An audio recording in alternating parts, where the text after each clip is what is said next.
do the Raiders have to do to get out of there with a W? Well, okay, first, I have no respect for Chase Daniels. Yeah. You might as well have said Joe Flacco was Yeah. playing. Yeah. I have no, or a short Joe Flacco. Yeah. He looks like a fat Kyler Murray. Mm-hmm. Chase Daniels his hair looks better than his game. He will not. I'm sorry, he won't. I would not like their chances against us in Oakland. I don't like their chances against us in London, and specifically because Raider Nation has a presence in London. Oh, There's yeah. no joke about that. Worldwide. Okay, and when we get there, there will be a team booed, and they'll be wearing orange and blue. Okay, Excellent. they are going to get booed, not just not cheered for, booed, because we own London. Now, more importantly, how do we get a win?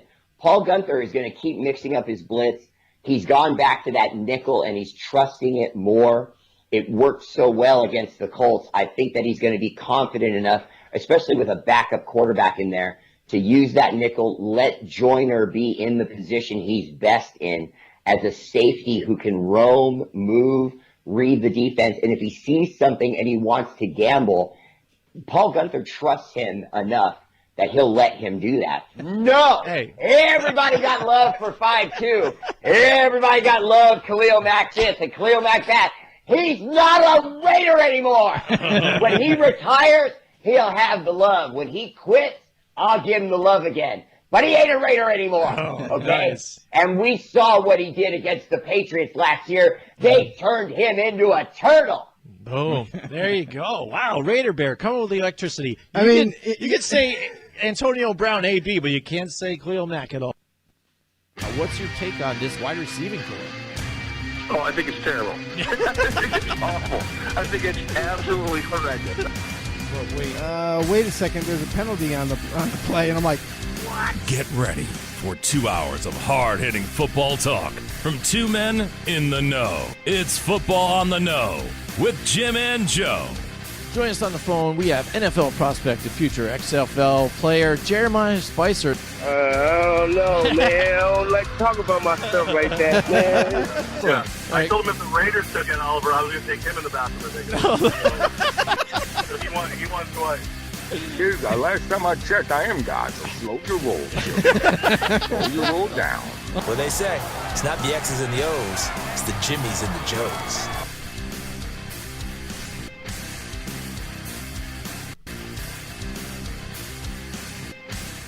All right, what's going on, everybody? Welcome once again to another episode of Football on the Know. I am Jim McPhee, and alongside of me is Mr. Joe DeCapita. what's going on, know-it-alls? Welcome back for another edition of Football on the No Show. We are ready to go. We are keep going week to week to week.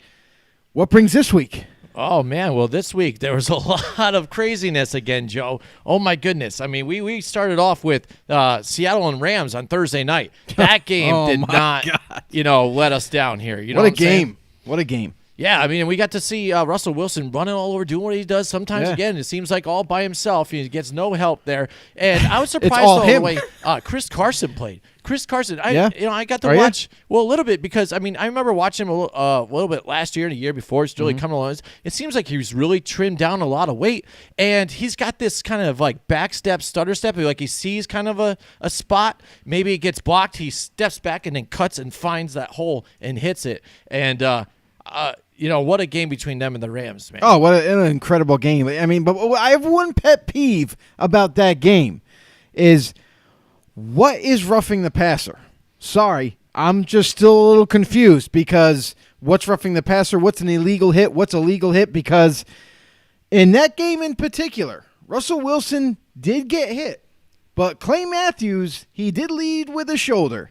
And because of the force of the hit, his helmet went and touched Clay Matthews after the hit was made. They called roughing the passer again on that. And that's really what led to that scoring drive towards the end of the game to go ahead of the Rams. Yeah. Really They kind had 'em of shut down dictated there. the rest of the game there. And on top of that, another opportunity missed by the Rams in the end. Greg Zuerlein, Greg the Leg, the guy that can kick 50-yarders with a breeze, no problem, right?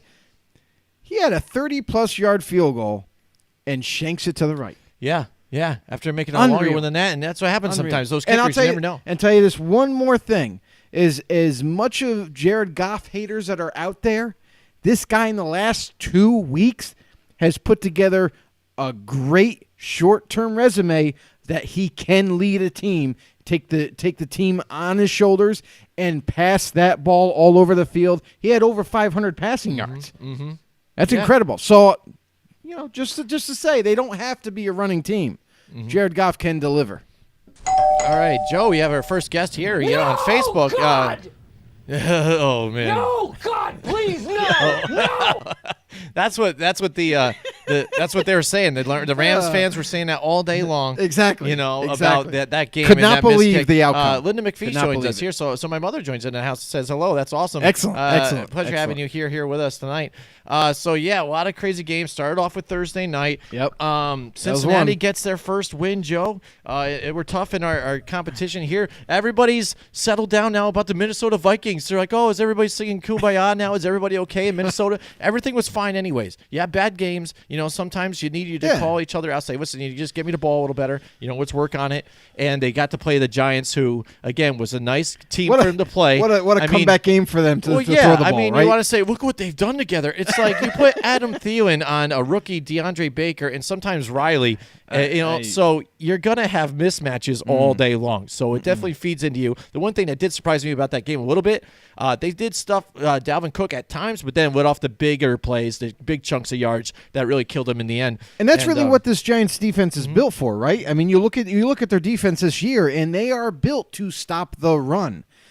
So they are strong in that aspect of their defense, but the real big problem is their passing defense. Their passing defense gives up a crap load of passing yards to opponents, and with the very young secondary that they've put together, there's going to be some growing pains throughout this whole season for that. All right, nice. We also have some more people in here. We have Mike Tackett hitting us up from YouTube. Nice. That's right, ladies and gentlemen. We stream from YouTube, Facebook, and Periscope all at one time here. Mike Tackett, usually a Facebook guy, but here he goes. Happy Wednesday, gentlemen. Figured I would throw you guys on today by posting via YouTube. That's all awesome. Excellent. Instead of old faithful Facebook. Yes, that's awesome, though. Yes, we love everybody. In case you guys are members of our Facebook group, definitely hit the subscribe button. Go to YouTube. Hit us there, too. We are trying to build a bigger family. We're family trying there to grow here our family with out. YouTube and expand all this with us. So bring it along with us all together here. Saturday is a big day for football in Europe. The final league championship will be played in Frankfurt, Germany this weekend at German Bowl 41 between the New Yorker Lions and I don't even know. What do you know that, Joe? Schwabish Hall Unicorns. And again, I'm going to go with the New York Lions. Yeah, we have The to. New We have to Yorker go Lions. stick to New York because we are New Yorkers. We got to stick with Yeah, the New New Yorker Yorker Lions. But again, everybody a check biased that pick. out if you can. Frankfurt, Germany. I love to watch these games again too because you get to see some of this other talent in the Euro leagues. Yeah, it's very unique, isn't it? Yeah, I really enjoy the logos. Like I said, the The and uniforms play are for, different, everything. You got It's the cool. Lombardi Trophy. Yes, sure. It's amazing looking. Right. You got the football on the edge of the prism. But the They got the trophies that trophies they over get, there. the Crazy. trophy you get, man, Yeah. this is awesome with the things that these teams win. I mean, it is impressive as the Stanley Cup at times. So, I mean, that's awesome. And Mike Tackett joins us here on YouTube, which you can look us up there on Football on the No Show just as well as we are on Facebook. All right, let's get to it here. One of the other team games, too, that was pretty crazy here. Denver gets their first win against the Chargers, Joe. Bastards. How did the Chargers let this one slip? If any I game don't- for you I to bounce really back don't on get it. and play, yes, it's a divisional game. It's going to be a little Right, closer. right. But the Denver How? Broncos without Bradley Chubb and all, how do you do this? And then Dallas and Green Bay. Green Bay comes out strong, just attacks Dallas, and kind of puts in perspective now to where some people are questioning the Dallas Cowboys and how are they able to now the questions are coming out is like, oh, they never played anybody in Right. the first couple of weeks. How are they really that good? This was their first big contest and against a really tough opponent, and it showed on Sunday. We just got to see the Green Bay Packers. Also, the Green Bay Packers on defense redeemed themselves from a week prior, giving up a lot of rushing yards. Many people, me included, Jim included, thought that this past Sunday against the Cowboys that they were going to be able to run the ball right through the Packers and that would lead them to a victory. Unfortunately, Packers had different ideas though. Packers said, you know what? We are not going to let any more teams run on us. Zeke, I don't think so. We're going to stuff you and force Dak Prescott to carry the load and deliver on passes, which he failed to do so, much like we've been anticipating all season. Definitely. And then goes to Kansas City and Indianapolis. Again, nobody gave any respect to Indianapolis. No. A lot of people, they still don't. They say once Andrew Luck went down, they weren't going to be able to do it. Who's going to take the division? And we've supported Jacoby Brissett through the way.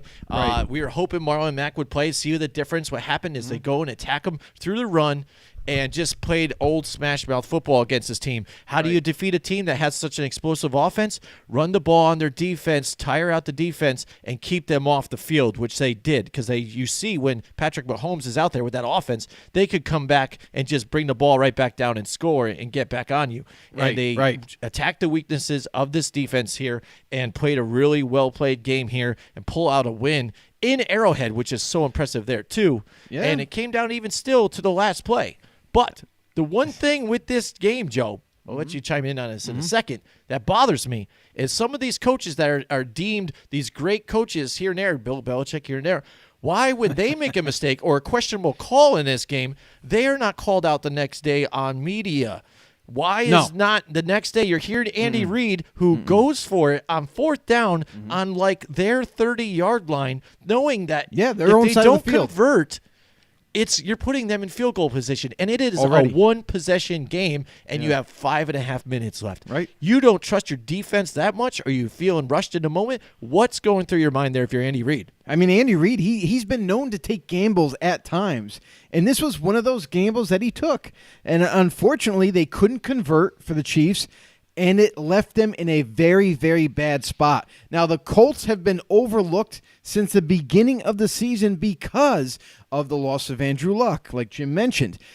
However, Jacoby Brissett, when he took the helm of the starting QB, when Luck was hurt, when Luck was gone for the year, and basically Jacoby smoked Brissett, stepped in, and he delivered, even though they had a terrible offensive line back then. They had lack of weapons back then. He still did an adequate job 2 seasons ago. Now, fast forwarded to this season, Andrew Luck decides to retire. Brissett steps in. Now, the difference is this year, though, is now they have one of the best offensive lines in the league. They have a lot of weapons, way more than before 2 seasons ago. And Brissett came into a nice spot, and Brissett delivered. Brissett is a very good quarterback. He's earning his own right in that position and showing everybody that, hey, I deserve a starting job. I can handle any situation thrown at me. And went into Kansas City, took charge of that offense, and delivered in the end. Jacoby Brissett and company, watch out for this offense. Now, on top of all that, not only did they go into Kansas City, Justin Houston got a little bit of revenge. He started at end. He made big-time plays when he needed to make them. But also, this Colts team has limped into Kansas City. They are heavily injured on the defensive side of the ball more than anything. And they still went into KC and proved all the doubters wrong and came out with a win. Yeah, and Mike Tackett here joins in. He says about the Dallas game here, going back to the Dallas Green Bay, you can't spell Dallas without back-to-back L's. Yeah, I think that's hilarious too. Yes, definitely. So, Thanks, but Mike. yeah, the Kansas City Chiefs show them. There you go. They're vulnerable on the defense, but again, you see Patrick Mahomes, maybe some of that youthfulness coming in, because you saw during that drive he was just rushing like, give me a play. And when the coach is just got to say, no, buddy, come off. And we got to punt this one, and we got to trust our defense and get that possession back. Right. And that way you save your timeouts even there too, to do that. Instead, you're burning your timeouts when they're going to score anyways there. And Put Andy a Reid, two-possession game. Right, and Andy Reid's smart. He knows that he has a way better offense than he does a defense. And that's hear you there. and that's kind of the real kind of pushing point for him is the reason why he's more apt to take more chances when they have the ball. However, you also got to play the game smart. And how the game was unfolding is that the Colts they had the momentum, and you just gave them everything when they failed to get that fourth down conversion. Absolutely, absolutely. And now moving on to Monday night's game, we're recapping Week 5 here. That was a barn burner too, where a game where Cleveland's just coming off a big win. People are maybe starting to turn their heads again and saying, maybe Baker Mayfield, he was maybe they figured it not out. so good before. Offensive line is kind of leaking like a sieve here.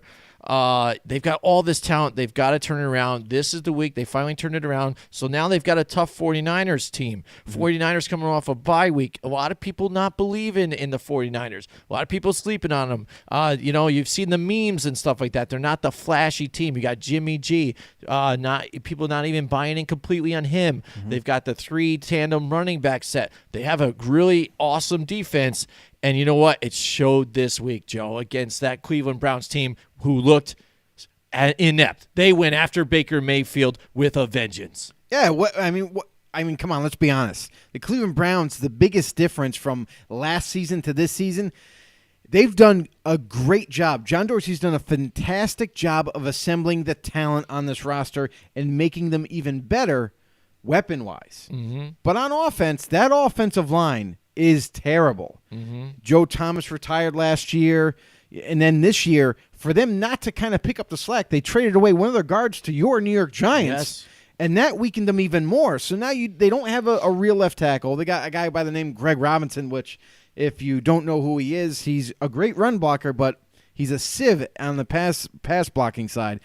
And then they gave up their Pro Bowl guard. I mean, right there, you lose those 2 positions. Now, one side is weak, and then their right tackle spot, forget about it. I mean, they are in dire straits now in that position, and they need help fast. And right now, this early in the season, there's no help to find. I mean, you got to go on the free agent wire and hope that you could find a veteran to step up and step in to give any kind of pass protection to Baker. Unfortunately, that's where their weakness is.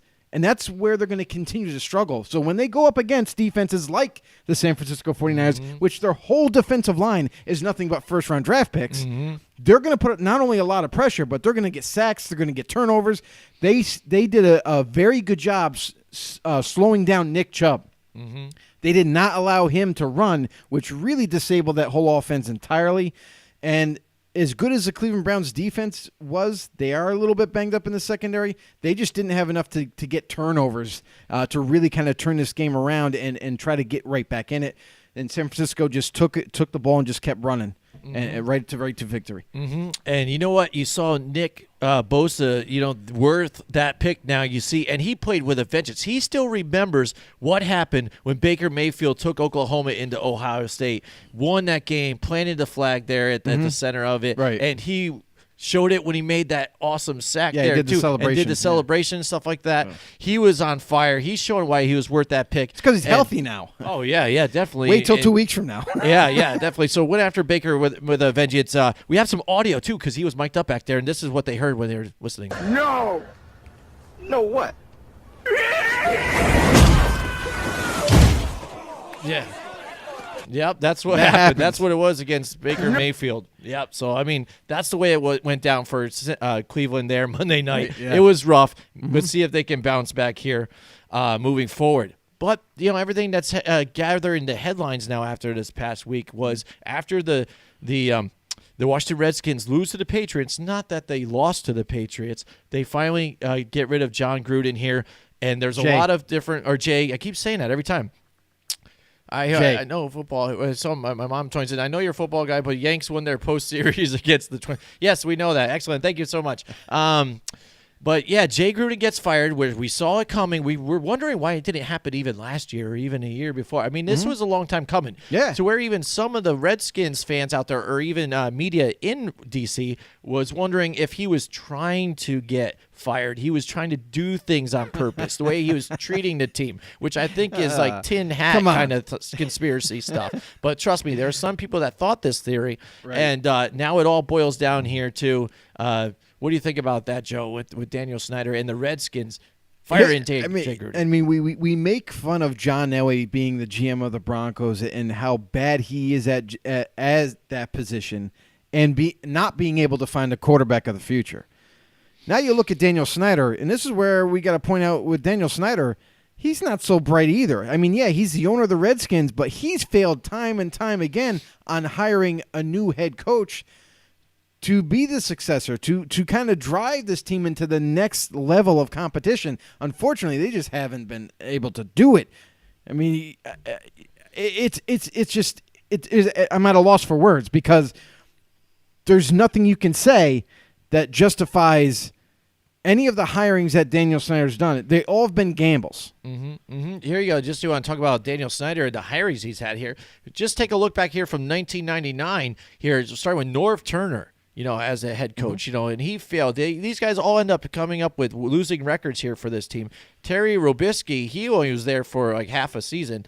Marty Schottenheimer there for a year. Steve Spurrier, that was a failed experiment. Joe Gibbs trying to recapture some glory of Joe Gibbs. Right. He goes in there and can't get it done. Jim Zorn. Mike Shanahan butted heads, with Donovan McNabb, who came in there after an Eagles career, and he was aging, butting heads. Jay Gruden, blessed even with two good quarterbacks, can't even hold on to one of them to where they don't even want to give Kirk Cousins a deal. The money, which yeah. it would have been cheaper than I think what the Vikings are giving them.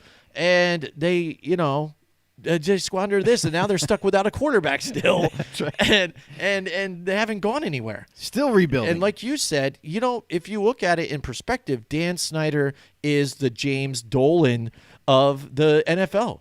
He is like the owner, James Dolan, of the New York Knicks. Just can't seem to get it done and can't get out of his own way sometimes. And it seems like the same thing that the Cleveland Browns would do, the same thing at times for the longest time. Yeah, the one thing that I will say about that list is that out of that list, the longest tenured head coach was Jay Gruden. Mm-hmm. Yeah. And that just goes to show you that which is 5 years. It took that long for Daniel Snyder to be willing to give any head coach some leeway, to give him a leash, to get him acquainted with the team, to turn over the roster. Now, that was plenty of time for Jay Gruden to not only just turn over the roster, but improve it offensively. He's seen as an offensive-minded coach. At the very least, if the defense doesn't pan out, at the very least, that offense should have been much improved by now. I think that if they kept Kirk Cousins and then built around him, they already had a solid offensive line at the time when they had Trent Williams at left tackle and everybody else. But to have Kirk Cousins there and to build off of that, where's all the weapons that you're supposed to bring in? Yeah. There's no receiving weapons for any quarterback to be successful. So how do you expect this offense to do anything? And now it's come to the head where they're like, you know what, Jay, you've been given ample time to not only turn this roster around, but make this offense way better than what it was in years past. Mm-hmm. And you failed to do so. Therefore, my friend, adios. It's your time to leave. Mm-hmm. And it's funny, though, too, because you hear about Daniel Snyder and Dwayne Haskins was his guy now, not even Jay Gruden's. So now if you're dealing with an owner that's trying to dictate of what the coaches got to be doing and stuff, you're going to butt heads. If you can't agree on guys, maybe, again, this was a Dan Snyder move and saying, well, I don't know, Kirk Cousins has done all right, but I don't want to shell out that money to him. Right. I don't know, Jay, you got to figure something out. So when you got that constantly going on, you've seen it go wrong with the Dallas Cowboys and many good coaches that have been in there. You know what I'm saying? Yeah. So if you have that issue with the owners and stuff, you're going to set yourself up for failure. And who knows? When you have the Redskins ownership kind of dictating coaching decisions or even decisions in the draft, you can't have that. Daniel Snyder needs to think to himself and take a step back and let these coaches and a GM take over and run the team. Mm-hmm. As an owner, you're there to make the last second choices when it's up to you, when everyone turns to you and say, what do you want to do? This is your team. Then you make that decision. But let the coaches coach, let the GMs run the team like they're expected to, and let them have the freedom to do what they want. So that way, when it comes time to point the finger, you can say, well, it's not me. Mm-hmm. I'm the owner. I make the final call, but this is on you, Jay. This is on you, Bruce. and then you can fire whoever you need to fire and rehire. But until Daniel Snyder takes a step back and lets his coaches coach and the GM run the team like you're supposed to, I think this organization is in for a long-term losing streak until that changes. And here it is. Once again, here's the list. Now they have to go on to Callahan now. Somebody that had coached the Raiders for a while with no success at all. No, now. not So at he's all. the intern now. Yeah. So that's what you're dealing with. And there have been murmurs around the NFL that Mike Tomlin was possibly a guy he might be looking into. Gotta trade for Tomlin, him. again, has shut these things down. So I don't know what you're talking about, and maybe they are, but who cares? Come on. So who did they go to from Jay Gruden? Because he was supposed to be the quarterback guru. You're right. If you can't be the guru to Dwayne Haskins now, too, and these other guys if you had here, Right. who else are you going to bring in here? There's a couple of guys that I have in mind that the Redskins should really think about and really target right off the bat. As soon as it gets to around that time where you can hire a coach, you look at Eric Bieniemy from the Kansas City Chiefs, the offensive coordinator. He would be a nice addition to this Redskins team. He could adapt. And Dwayne Haskins has kind of similar traits to Patrick Mahomes. No, he doesn't have the cannon for the arm like Mahomes. That's not what I'm talking about. But he's similar in the fact that he is somewhat mobile, even though he has that large frame. He is accurate when he's given time. He still needs to develop more, obviously, way more than Patrick Mahomes obviously does. He took the league by storm right away. But I think Haskins has some nice attributes that you can build off of. And if you surround him with talent and make that offensive line better up front to pass protect for him, he could develop into a nice franchise quarterback. So you look at Eric Bieniemy as one of them. Number 2, Byron Leftwich out of Tampa Bay. Bruce Arians underneath his tenure, he's also been known as one of those offensive-minded guys that have been slowly climbing up the ranks through the league and in hopes of at one point in time or another to get a head coaching gig. And that would be another guy to look into to possibly give him don't do retreads. Don't go after Mike Tomlin. Don't go after a guy who's deserving of a head coaching position. Give them a shot. Some of these young guys that have been in the league circles, have been coordinators before, they've put their time in. Now it's time for them to get that head coaching vacancy and get the job and see what they can do from there. Yeah, let's see what happens moving forward with that Redskins team. Right now, they are in the running to go into last place, but you know what? They need to They face got competition. They got some stiff They competition. have the Miami Dolphins to face here, so one of those teams needs to come away with a win this week. So we'll see which team it is there moving forward. Yeah. So earlier tonight, we had the pleasure to Hold talk. on a second before we get going here. We got to talk about the London game. Oh, yeah. We got to talk about the London Raiders game. and We the brought it Bears, about don't we? there. That's right, because we brought it up in our All I gotta say- in our intro. Raider Bear called it. Yeah, he called it, and I'm surprised. I'm pleasantly surprised being a Raiders fan, but nonetheless, I am actually shocked at how well the Raiders offense dictated to the Bears defense. Never expected that at all. I thought this was going to be a very tough game. It was going to be a close game, but I didn't expect the Raiders to do what they did against this Bears D. This Bears D hasn't been, ran on by any team in the last 2 years. This team hasn't been able to.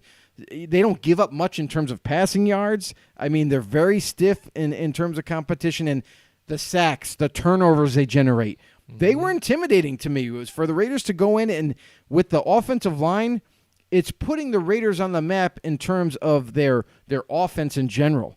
That old line dictated to that Bears defense what they were doing. 120-plus rushing yards by Josh Jacobs. And everybody's going to point to the draft pick that they got for Khalil Mack and, the difference maker there. I tell you right now, John Gruden had a phenomenal game plan going into that week. They executed it right down to a T. They hit on all cylinders. And the Chicago Bears offense, we know early on they've been struggling. Now you bring in Chase Daniels as the backup to Mitchell Trubisky. And he didn't, even though he's been able to command that offense, I think, a little bit better than Trubisky, he didn't have answers as well. That Raiders defense also played extremely well against the Bears offense. And Bears just didn't have any answers in the end.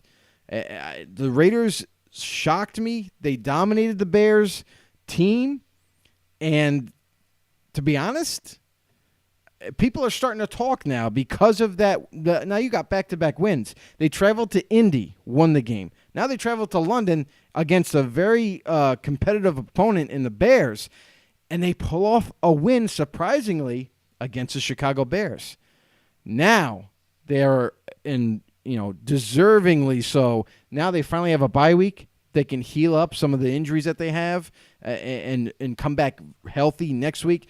Mm-hmm. Here's the and it's not just another, hey, they're going to face an opponent not as good as no, they're facing the Green Bay Packers, which right now looks to be better in that division with a studded defense. Mm-hmm. And then you also have to contend against Aaron Rodgers and that offense with the way Aaron Jones has been running.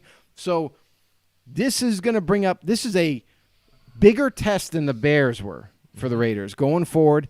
And after next week, we're going to find out what kind of Raiders team they have. If the Raiders, by some chance, can pull off a win against Green Bay in Green Bay, then we have no other choice but to talk about them as a playoff team. Oh, yeah, definitely. That is the case there. And Mike Tackett joins in here. Do you guys see Alabama OC Steve Sarkisian taking a job in the NFL anytime soon? No, I don't think so. No, because he had a failed opportunity when he was given it with the Atlanta Falcons, and he struggled. I mean, he did struggle with creating. I don't know if it was the X's and O's part of the game or his offense was way too predictable for defenses, but he struggled when he had all those weapons in Atlanta. So now I wonder if a team would even give him a second chance. I'm not so sure. I think that his career belongs in college, and I really do believe that he's going to stay in college unless you get a team that is in dire straits looking for a coach and has a problem bringing in coaches. Mm-hmm. Then I could see them maybe kind of diving into the college ranks, and maybe Steve Sarkisian would be a name. Mm-hmm. Before we dig into Atlanta, Zachary Dooley says the Bears need Eli.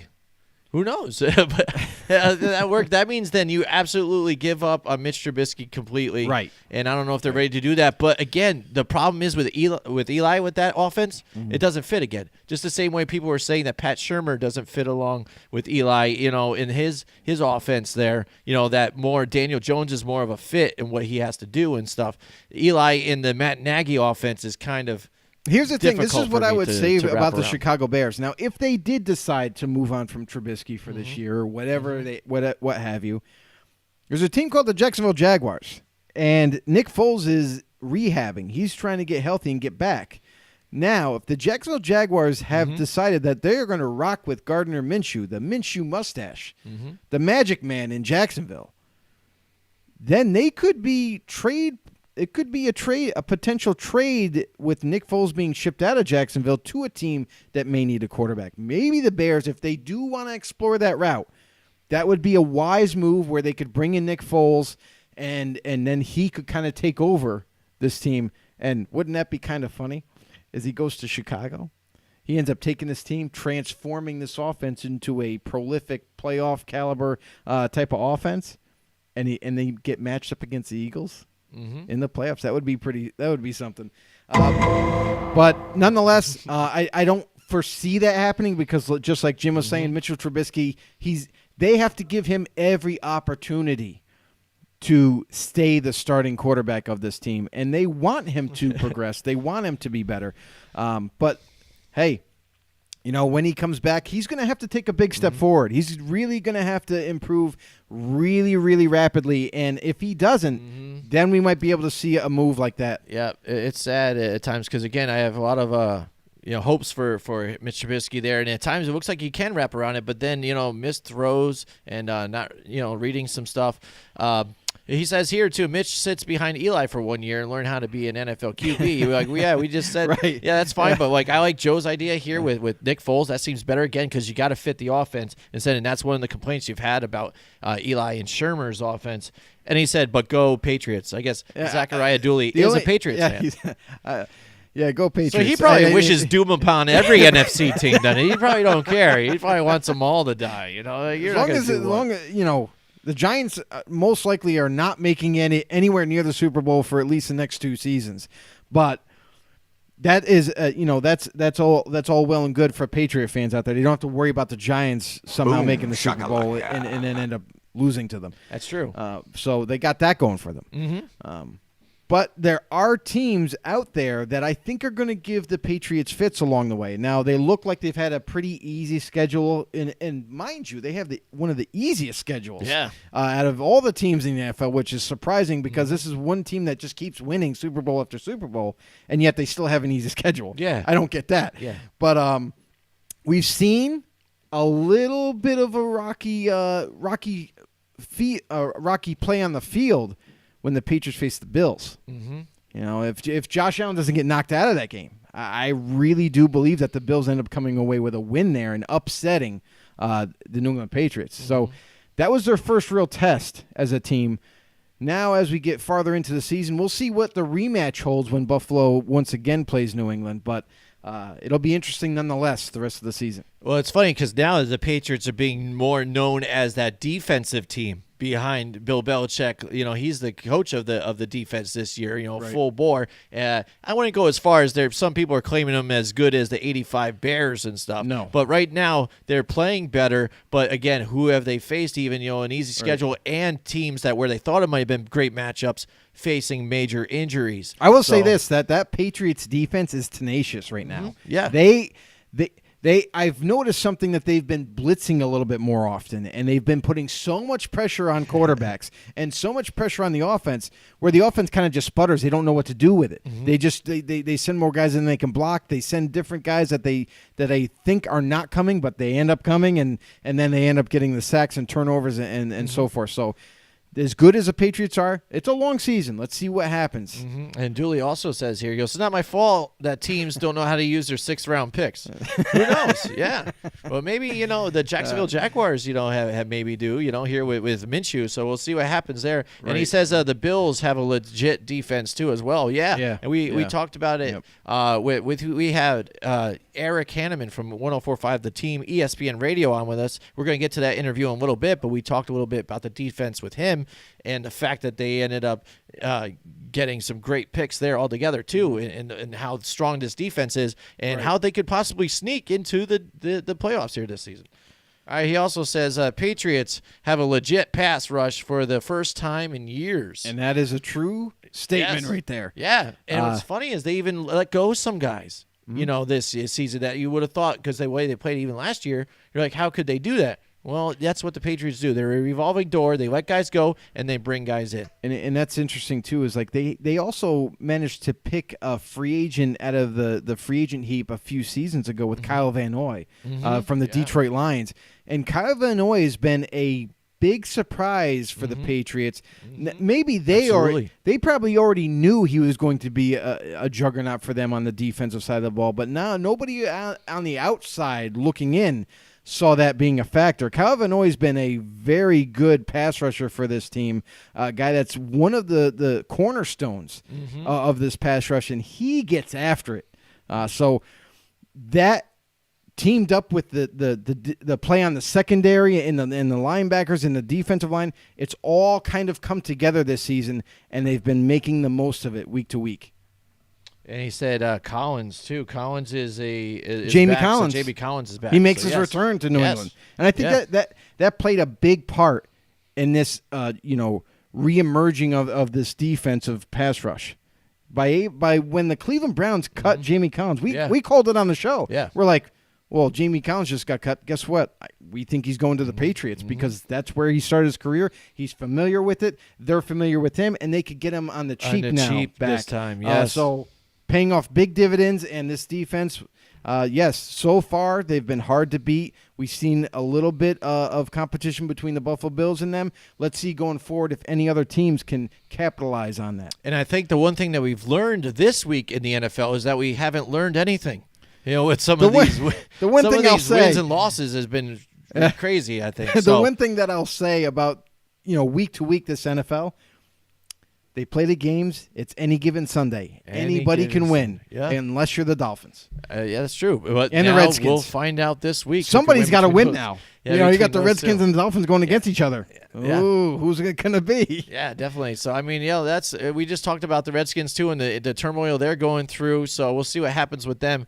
Earlier on tonight, we had the pleasure to talk to Eric Hanneman from 104.5 The Team, ESPN Radio, our local ESPN affiliate, and they are the home for New York sports. So we wanted to cover some of the New York sports around the area. So we talked a little Jets, Bills, and Giants with him. We had a lot of fun. It's always a good time when he comes back. So we're going to bless you guys with that interview. So guys, check this out. On 104.5 The Team, ESPN Radio. He is the host of Sitting Sports Side Sunday. It's Eric Hanneman. Eric, pleasure having you on tonight. Yeah, guys, it's a pleasure to be here with you. Last time I talked to you, I was hyping up the Jets. Now they're 0-4, so it's not very good. But I'm glad to be with you guys. Yeah, definitely. I know it was an exciting offseason, I think, for a lot of Jets fans. They saw the different, the change of the head coach, Adam Gase. What is the offense going to be like? And, the different weapons that they brought in. Le'Veon Bell, the different colored jerseys. There was a whole new, fresh look. Everybody was excited. And let me tell you, though, week one, you look good against the Bills, which is a tough team. And squandered that win, and since then, they haven't been right. No, and in that game, too, C.J. Mosley goes down, so they blow the lead defensively. They couldn't stop the Bills after that, and then the next, Monday or Tuesday, Sam gets diagnosed. Sam Darnold obviously diagnosed with mono and out for the next 3 games. And it's back this week, but I mean, that offense wasn't great in the week one either. Like, we were stuck in the game. The defense was really good, and I'm very happy with how the defense have played even without C.J. Mosley. But just overall offense, and Gase took blame for it after the game this past weekend. But it's 100% on him. And let's also talk about the fact that he didn't want Le'Veon Bell. Can you imagine this offense without Bell? I mean, obviously they don't have Sam Darnold. We got to give him a few weeks here, especially this week against the Cowboys. It's not going to be easy, and then the Patriots after that. So it's some tough games. But now you got Darnold back. Demaryius Thomas looked okay. Jamison Crowder hasn't had a really good game since week one when he had Darnold. Mm-hmm. I know Chris Herndon is probably not going to play this week, but it's one of those things where I think I'm making excuses for the last few weeks. I'm definitely on Gase's. I'm on his tail. He hasn't looked good in terms of how he's designed the offense, opening up games, but the fact that he's had Luke Falk, a third-string quarterback, for most of the time, I got to give him a bit of a break, and we're getting a little bit healthy here. I'm still trying to stay positive, even though it's 0-4, and I've said it before, and I'll say it again.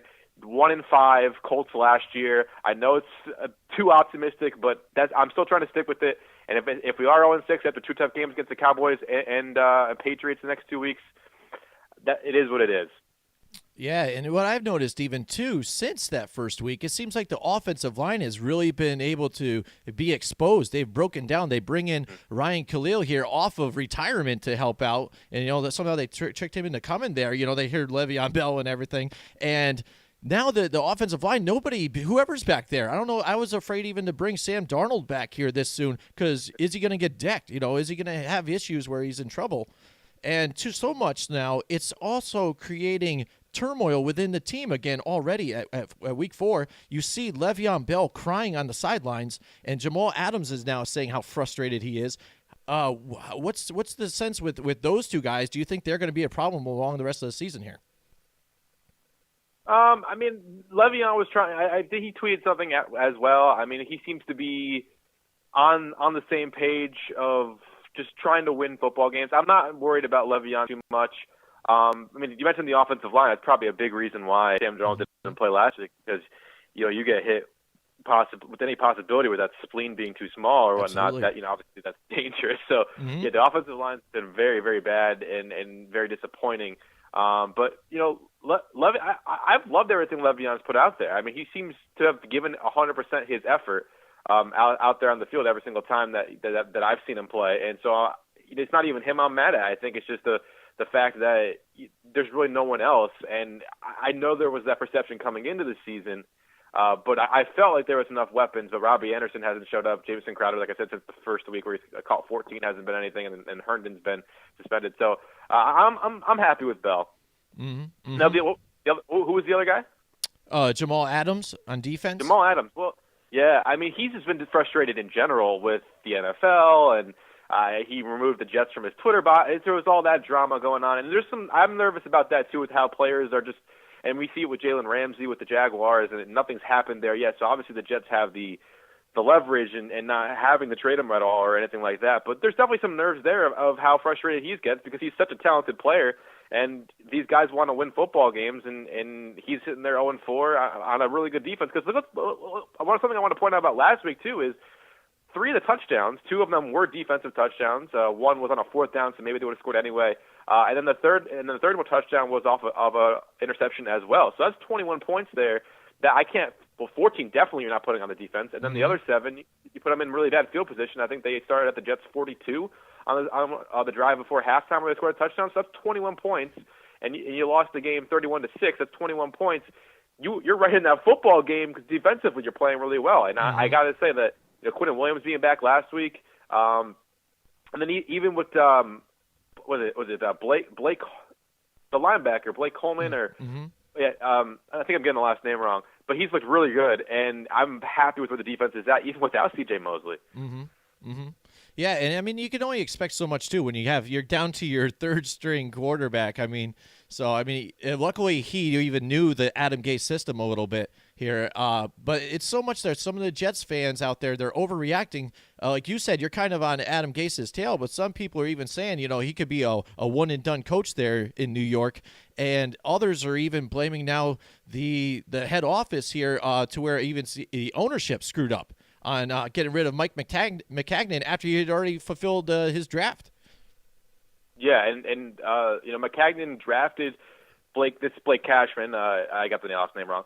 He drafted Ja'Kai Polite, who didn't even make the team. And so they're 100%. Like, anytime you see a general manager go out and make every single move, do the draft for the team as well, and then he gets canned, it makes me concerned because, well, just frustrated, I guess. Any time that happens, I think the Bills did it as well a few years ago. I don't think it turned out as poorly because Sean McDermott's done a really good job there. But just the fact that I go back to the week 1, right, where the kicker was absolutely horrendous, and people were blaming Maccagnan for not signing Jason Myers to giving him the money. Kicker's so important, blah blah blah. But I mean, he never had a chance to react to Catanzaro retiring, and it was the new GM that had to deal with that and brought in a guy from the Vikings who they didn't even want to keep. And so that just even that situation was frustrating to where does the blame go? And they want to blame Maccagnan, but I'm with you or wherever these reports are coming from about how it's more about firing Maccagnan. Like, just let him go through the season. I didn't understand it at the time, and maybe that's on Maccagnan for hiring Gase. Well, speaking about this Jets defense, we've heard the reports about Tremaine Johnson and how he's kind of a little bit on the outskirts of the inner core of the coaching staff, and he's not really sitting well with this defense. As we get closer week to week, closer to the trade deadline, do you think it's a possibility that Tremaine Johnson could get moved for maybe an offensive weapon? It's interesting because he's just never really shown up with the Jets. So I would be definitely on the table. Like, that's on the table. I'm rolling with it. But the problem is, like, where do you go from cornerback from there? Obviously, he didn't really play a lot a couple weeks ago, and like I said, he hasn't really been effective ever since with either defensive coordinator, whether it was Todd Bowles last year, this year, Greg Williams. Just really hasn't really gotten it done. So I would be definitely interested to see who it is. It's just tough because you rarely see that player-for-player trade, you know what I mean? Especially during the season. And so I would definitely be for it. I mean, Brian Poole, Darryl Roberts, I mean, they still have defensive backs, but the problem is they're already thin at that position. So it's good or bad, I don't necessarily know. I want another offensive weapon. Maybe it's 6 of one, half of the other, and it's just going to be a wash. Now, going from the Jets and their offensive line issues, we got the New York Giants here with their offensive line, too. Even though they've upgraded a little bit, still struggling at times. So much so that once they started, after 2 weeks they lost, they go and make the switch from Eli Manning to Daniel Jones now. Now, what do you think about that decision that was made? And also, along with that, what do you think of Daniel Jones since we've seen him so far? Yeah, that offensive line's kind of been hot and cold, right? Because it's just like it was good at sometimes, but then other times it just seems to be like Nate Solder seems to have been one of the worst signings. It seems like Giants run ever. offense, they're a little better, like run protection, pass protection, not so Right. much. For Daniel Jones, though, I mean, I was a pretty big Eli backer. So at the time, I was like, you really only gave him 2 games. Sterling Shepard didn't play in one of them, and it was against 2 tough teams. You know, that second team, the Bills, are 4-1 right now, right? So those are 2 really good football teams, in the Cowboys and the Bills. So you really didn't give Eli totally a shot. I do agree with what a lot of people had said at the time of they handled it wrong, but it's the right decision. And now, I've come around to it was probably the right decision to start Daniel Jones, but they didn't really handle Eli. Didn't give him a chance to go anywhere else or anything like that. And in a year, how many years does Eli have left? He's going to have to be sitting on the sidelines the rest of the season, assuming nothing happens to Daniel Jones.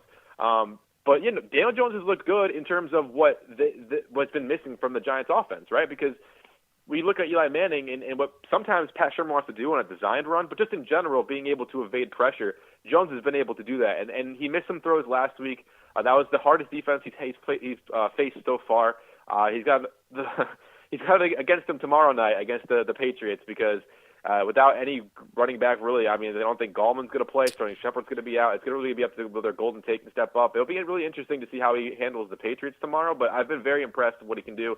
And he did exactly what we thought, right? It's just he's been making throws, but also, too, he's been that mobile enough to evade some of these the pressure, the big touchdown against the Buccaneers. It's been, I don't want to say predictable, but he's done what we thought he was going to do, but even more, he's looked really good. Last week was a step back, but that's what you get growing pains from rookie quarterbacks. Mm-hmm. Yeah, absolutely. And it was kind of funny because I was in a tough spot. Like you said, I was kind of like an Eli supporter too. I just didn't think it was the right decision. I'm more of a trust the process. We'll see how that goes this year and keep him, training and working with Eli, bring him out fresh next year. So then when they did make the switch and put it in, because I also wanted them to draft Daniel Jones, so I support the guy too. So I was kind of in a weird conundrum here to where no, Eli's gone, but come on, to do well, at the same time, so because I wanted to support my own theory too. So it's kind of rough, but yes, he has looked good, and that you're seeing though what I was worried about with those little things that you're going to go through, those little growing pains. And yes, I agree with what you said, and why I actually wanted them to draft him because when you look at the offensive line and they don't keep building on it through the draft to try and help it out, but just getting these free agents, he's going to need to be able to be mobile and get out of those situations that Eli couldn't get out of. So, but so moving forward, the Giants, we were talking to Eric Hanneman from ESPN and obviously Radio. be without Barkley. No, and that's the thing too. Being without Barkley is not easy. That's a huge weapon. Yep, and what's funny is you don't want to bring, like you said, you don't want to bring up injuries all the time stuff, but you know what? This whole NFL season, every team is getting blasted with injuries, and you said there was even some missed throws by Daniel Jones last week, but then also a lot of drops by some of the wide receivers, and you got to be able to help this guy and help build success there. They left a lot of points there on the field, and it wasn't all his fault, but that's what you deal with, like you said, right. And now you've got a Patriots team moving forward that they've got to face here.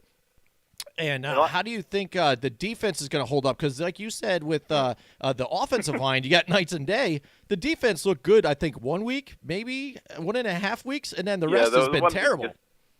The 1 week against the Redskins, who have yet to win a football game and may or not win against the Dolphins this weekend. That defense is not great. I mean, you lose your linebacker for the whole rest of the season. Mm-hmm. It's just there's injuries on that defense as well, and it's already a defense that kind of can't really afford it. Jabril Peppers, though, has been kind of the bright spot. He's made plays, right? And it feels like that trade wasn't the worst because, look, the Browns aren't doing great. Odell seems to be kind of having the same kind of luck over there in Cleveland where he's not necessarily putting up numbers every single game. He's having the occasional game.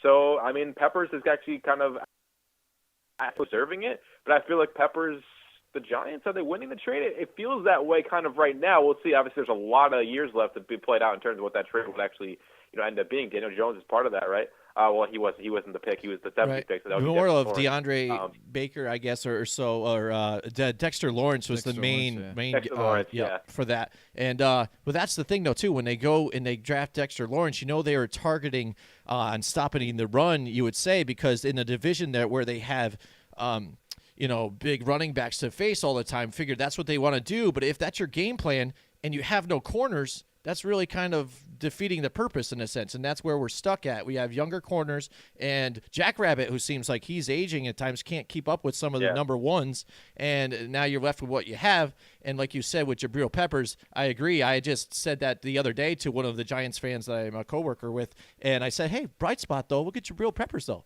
Looks good, right? Yeah. And he definitely didn't want Odell. He was a big Odell fan and didn't want Odell to go. And I said, hey, when he got Jabril Peppers, he's like, I don't even know who this guy is. I don't like it. And I was like, listen, trust me, man. This guy's good. Just relax. So yeah, definitely. And last thing I want to say real quick about Sure. Daniel Jones is I feel like he's really kind of invigorated the Giants fan base. Obviously, winning 2 games will do that. But just the fact that the Danny Dimes nickname, I feel like the Giants, it feels like Kristaps Porzingis, right? Yeah, it was right. Crying at the draft and the making fun of everything. But then right now, they're not embracing it. They're embracing him so much. I mean, they did, like I said, the Knicks fans did it with Porzingis when he was showing off in the NBA for a little bit there. And then now Daniel Jones, 2 wins there. And then the Danny Dimes nickname, I feel like he's really invigorated the Giants fan base, something that they really haven't had in the last 3 years because it's always been, we got to get Eli out of there. We got to get Eli out of there. And now you officially did. I feel like he's really invigorated the fan base. Now, moving on to like you said before, the Buffalo Bills. Now, they're looking really tough. They were one of the teams that we were kind of high on. We really liked the defense. They were going to be like a sleeper playoff pick, and right now it's looking pretty good. That first week was a little shaky against the New York Jets, but since then they really pressed that game against the Patriots, and maybe even if Josh Allen is able to stay in that game, they could pull out a win there. So, what are your thoughts on the Bills and perhaps a playoff berth here for them? Yeah, I mean, you have that good of a defense. I mean, I was talking about the Jets defense, but, obviously the Bills defense is probably better and continues to show that week in, week out. And then obviously offensively, they've been a lot more successful as well. And I think that's it, because I think Josh Allen to me was a guy that was going to come into this year, was like answer some questions about the same. I mean, it's with any second-year quarterback. And I think right now, and if we're going back to evaluating things as I stand right now in that draft, right? Baker Mayfield did not look good this past week, and there's a lot of talk about him. Sam Darnold hasn't really played that much. How about Josh Allen, man? And he's proven it week in and week out, in my opinion, that there's some bad throws, but then there's some good throws, and then there's some good plays, and he rushes the football. I feel like, look, Lamar Jackson's really good. He's from that draft class as well. He rushes the football probably the most from that first rounders, but I feel like Josh Allen is just as potent and important. Talking about running the football with Daniel Jones as well. And then you bring in a veteran like Frank Gore to basically hold down that run game. And how important is the run game? I think it's very important to anyone. And they've kind of gone back to, like, when I rooted for the Jets, like at the peak of my Jets rooting career for me probably was when you had Thomas Jones or LT back there, back-to-back seasons, and a really good defense. And when you're able to rush the football and have this great defense that's holding teams to minimal points out there like the Bills have, it's very impressive. And that's something that gets you to the playoffs. And like you said, if Allen stays healthy in that game against the Patriots, maybe it goes a different way. But just to be competing at that point in the game with the Patriots shows that they're a team that's definitely for real. And I'm with you guys. I was kind of high on them, but a little bit, but I couldn't put them in my top 2 because I was so high on my Jets. Jets, yeah. Well, it's the opposite. The Bills never actually come to play. Right, yeah. And like you said, I mean, Josh Allen looks like he's taking some more steps. Yes, he's still having some bumps in the road. One thing I wish, again, and now I don't know why he doesn't get, if you're going to run, you're a quarterback. Just slide. You don't need to dive forward with your shoulder. Why are you going head first? That was learn that. If he can figure that out, they can have all that success. He's not as quick as Russell Wilson, but watch Wilson. He gets open and can run, but he knows when it's time to slide and get down, and get whatever yards you're getting.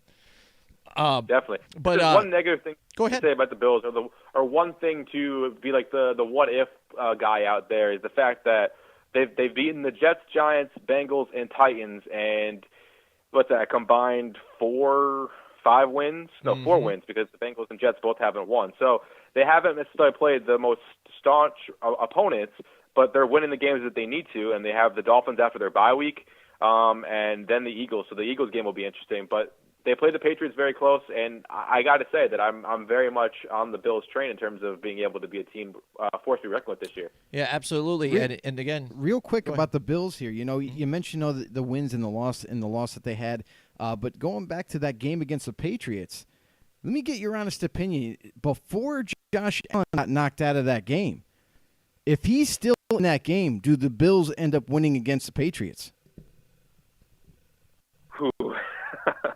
Because it was trending toward that way. It was. It really was. Look, I've bet against the Patriots before, and obviously this season I was higher on the Jets, and said I put the Patriots in the playoffs, but I said no, they're going to lose the division this year, and who knows if that will be the case or not. whether it's to the Bills, definitely won't be to the Jets. Right. But I have to say that, look, this was a team that was playing very well, and I think they would have. They were at home, and I think Josh Allen was playing really good football at that point. So I'll say yes. There's no hope because there's no way to find out unless it's like a Madden simulation. But but yeah, I'll say I think the Bills were going to win that game. Well, yeah, when they were faced with that last possession when you had Matt Barkley in there. If you put Josh Allen in there, I think that's a different situation and it ends differently. As far as now, well, the thing is too with the Bills, they have been hitting spots on the draft, like you said, and Gaz, Eric knows this. Yeah. Gaz and Levac, they were talking about they all were salivating over Ed Oliver, and for the fact that the Bills were able to get him, it was shocking. And for them to get a guy like that on this defense. And they acquired those wide receivers. Now, for me, the question is, with the wide receivers, I expected still a little more out of some of these guys. I know, yes, you have Frank Gore there, and you want to be able to run the ball. And, yes, Singletary has been a great help, the young rookie there for the running back. Yeah. So, but, I mean, I want a little more out of the passing game in some of these wide receivers here on the Bills to generate some more of that offense. Yeah, I mean, Cole Beasley, they brought him in. He's a kind of a possession receiver, and I feel like he's kind of been consistent, but he's not that guy that's going to get you over the top. It's the John Brown who can really get you deep. They traded Zay Jones, so for whatever reason, they felt like they weren't getting enough out of him, right? So they traded him to Oakland. A guy that they got that the Jets had last year, who I loved a lot, was Andre Roberts. Not necessarily as a wide receiver, but just as a return man. That was a really important gig. There really isn't that big name offensive player. Obviously, Frank Gore is very well known. So I think it really comes down to whether you think John Brown and Cole Beasley is like a safety blanket. I mean, I like Cole Beasley. I mean, I think that he's kind of an underrated guy. And the Cowboys are doing fine without him because they got Gallup, they got Cooper, they have plenty of weapons to work with over there. But I think Beasley is just a guy that I just think people kind of forget about him a little bit, and he's been consistent enough with the Bills this season to where I think that he's a safety blanket for Josh Allen, and maybe they have to go out and make a move. I don't know if there seems to be plenty of wide receivers out there available. I know AJ Green's name has been mentioned. Stephon trade Diggs. Deadline, but Stephon Diggs. Antonio Brown's still out there. He's looking to come back, by the way. He's working out hard right now. He did. What he quote? His quote was, "Have the Patriots call me back because I'm looking to come back, and since they got to pay me anyway, I might as well earn it." Yeah. Like, really? Why didn't you just do that in the first place? Video, right? Yeah. Like I said, I mean, wouldn't the grandest be in Albany as if everybody just shut the door on Antonio Brown and he comes crawling to the Arena League and plays in Albany where his father used to play. I've heard that, and that would just be absolutely insane. I mean, the fact that his dad's got his name up in the rafters, it's perfect. Yeah. All right. Wouldn't that be hilarious? All right. Now, so we're talking to Eric Anderman from 104.5 The Team ESPN Radio. Talking on now with maybe a team that can compete with the Patriots, because right now they're the only undefeated team in the AFC. Now, do you see a team now out of all these other teams have been hot one week, cold the next week? I mean, the Buccaneers, put up 55 points. I mean, I don't understand it sometimes. But in the AFC, do you think there's any team that could compete with the Patriots? That's a really tough question. I mean, because year in and year out, the Patriots got the Super Bowl, right? Last 3 years. Right. So it's been a long time since someone's beat them in the playoffs. And if you have to go through Foxborough, it makes it even tougher. Yeah. I think the obvious answer is probably the Chiefs. The defense doesn't scare me, obviously. It's not really a great defense. But offensively, they're going to be good if Patrick Mahomes can stay healthy. They get Tyreek Hill back eventually here. Sammy Watkins may or may not play. But they have the weapons. I think the Chiefs are going to be a force to reckon with for the rest of the season as well. If you want to go to the NFC too, and teams that might be able to beat them in the Super Bowl, I do think the Packers are really a force to be reckoned with. The NFC West has 3 really good teams, in my opinion, as well. But I actually really think the Packers are a team that's going to look. Aaron football at that with Aaron Rodgers as your quarterback, and that defense is playing really well. I just talked about it earlier today. Yep. The fact that you can have a good running game and a good defense, and Aaron Rodgers is your quarterback, that's a recipe for success. So I look out for the Packers this season as a team I'm really looking at to make a run in the playoffs. But AFC, I'll probably stick with the Chiefs and maybe the Ravens. Maybe the Ravens if they can get on track here, but they also haven't put away that division yet, in which they should have beaten the Browns, but they didn't. So. And then now the Packers, I mean, he hasn't had a good running back like that, I'd say, probably since like Ahman Green, to complement, something like that, the Packers. So, and but, to piggyback off of that there is it's actually it's a great pick. If you're going in the NFC, the Green Bay Packers, they are a top 3 defense in terms of pass defense. And to match them up, because they play great one-on-one coverage, and that's really what gives the Patriots fits. So, I mean, that's a great pick right there. Yeah, and now you went with the Chiefs on the AFC now. Now, what do you think, in your mind, could possibly be the reason why people are shying away from the Indianapolis Colts? Yes, they do lose Andrew Luck, and you've got Jacoby Brissett, a former Patriot that knows the system, and has played well, and they just go into Arrowhead and flat out win that game. So what do you think about the Colts' chances here? Yeah, look, the Colts, Justin Houston added to that defense. He had an edge in that game as well. That was great by him. Darius Leonard seems to be coming back, the Rookie of the Year, Defensive Rookie of the Year from last year. They actually have a really good football team. There was a reason they were a Super Bowl favorite, for sure. I just think that, I don't know, I guess maybe just we're just like conditioned as human beings. When we see a guy like Andrew Luck just retire, we kind of like, oh, that team has no chance anymore. And I guess, when they were winning, it was like, oh, maybe the Colts are for real. And then they lost to, what was it, the Raiders? And, the Raiders are also sitting there at 3-2 right now. So maybe I wasn't looking at the Raiders right. But I kind of felt like, maybe this team is not as good. They're just too inconsistent. But that win, going into Arrowhead, was it a 10-point spread? It was pretty big. It was very impressive for a victory. And Jacoby Brissett has shown he can make throws, and Marlon Mack's a really good running back. So, yeah, I'm with you. That's a team that we probably should be talking about more. I'm with you on that. I don't know why I didn't bring them up necessarily. Probably because of I think it's just because, at least me personally, as a huge Andrew Luck fan, I am still a big Andrew Luck fan. I just feel like maybe just mentally I felt like, all right, that took him out of the running as a favorite.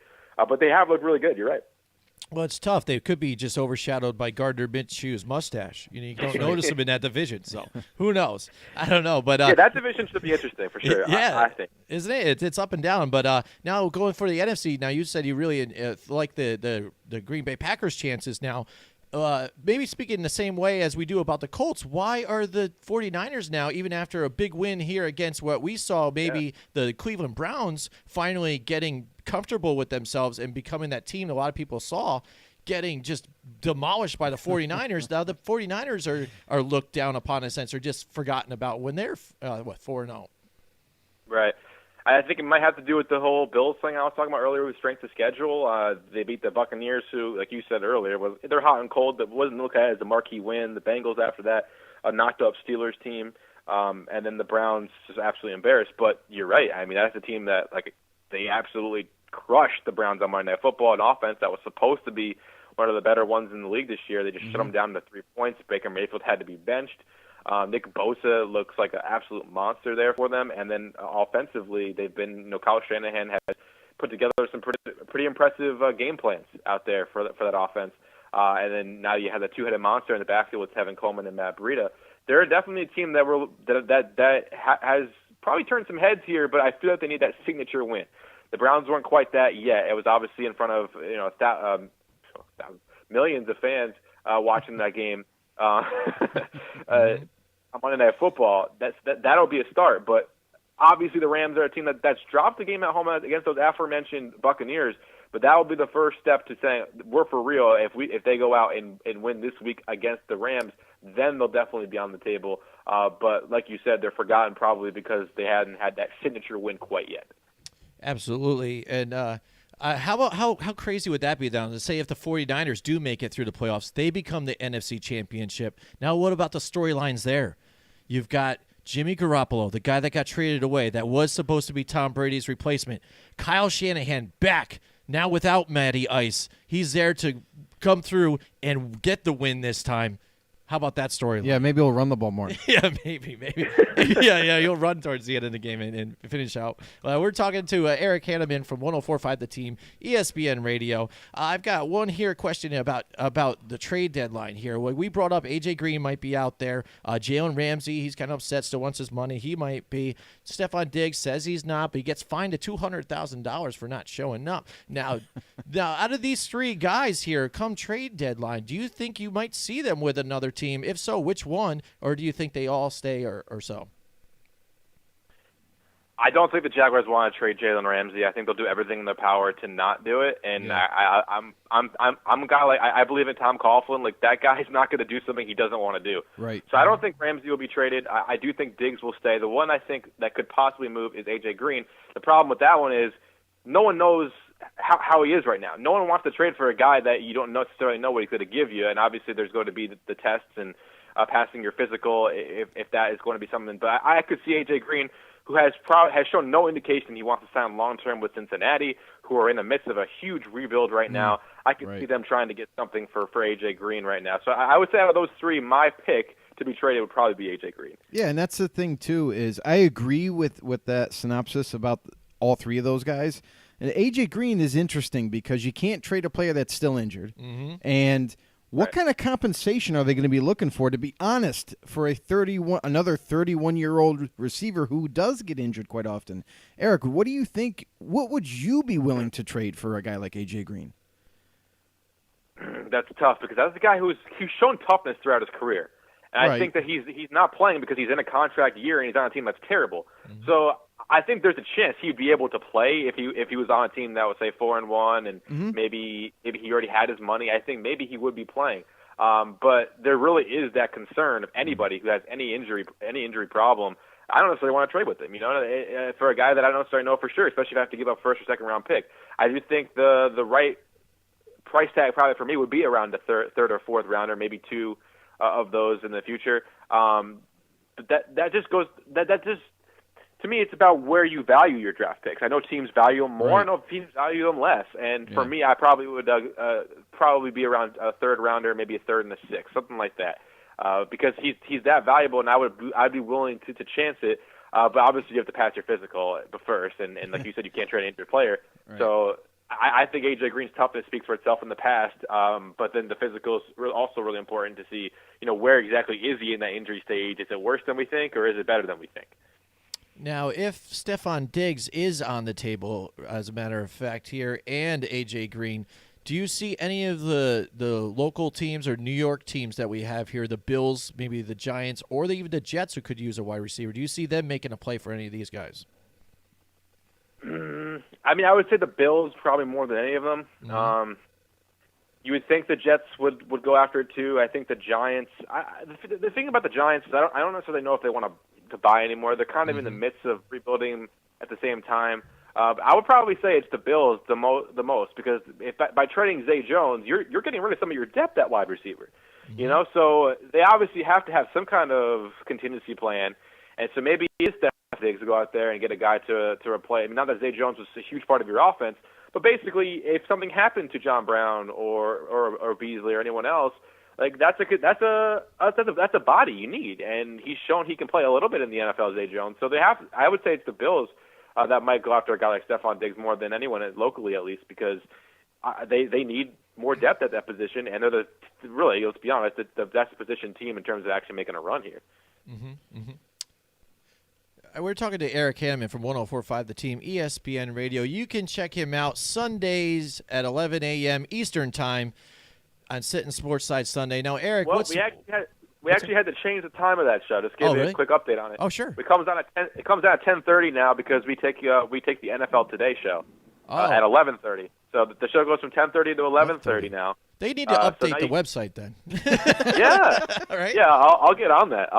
Yeah, definitely get Goz on that. Whoever runs media, you get them right on there. You fix that stuff. And we need more pictures of Eric Hanneman on the website too as well. We need to get more exposure. Yeah, I'm not sure there is one on there. No. I had to be a real creeper on you to try and find a real good picture of you here. To try and get it out there. But yeah, they gotta if they want you, if people check out your show, they gotta get you out there.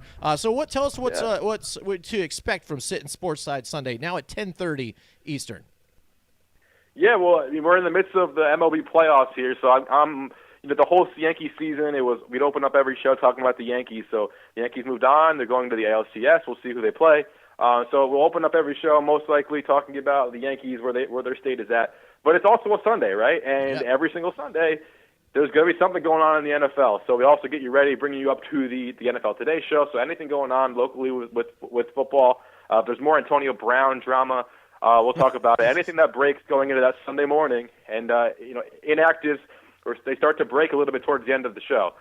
So we'll get you updated on how you set your fantasy football lineups, and I usually give some advice on that. And then of course, if you want to ask me any questions about that on Twitter at EricH1045, I answer any questions about fantasy football, knockout picks, anything like that on the show, or just back to you on Twitter. So it's a fun show, and it's only an hour, and then we take you up. It's a big day because now we take a bunch of football games on ESPN 104.5 The Team.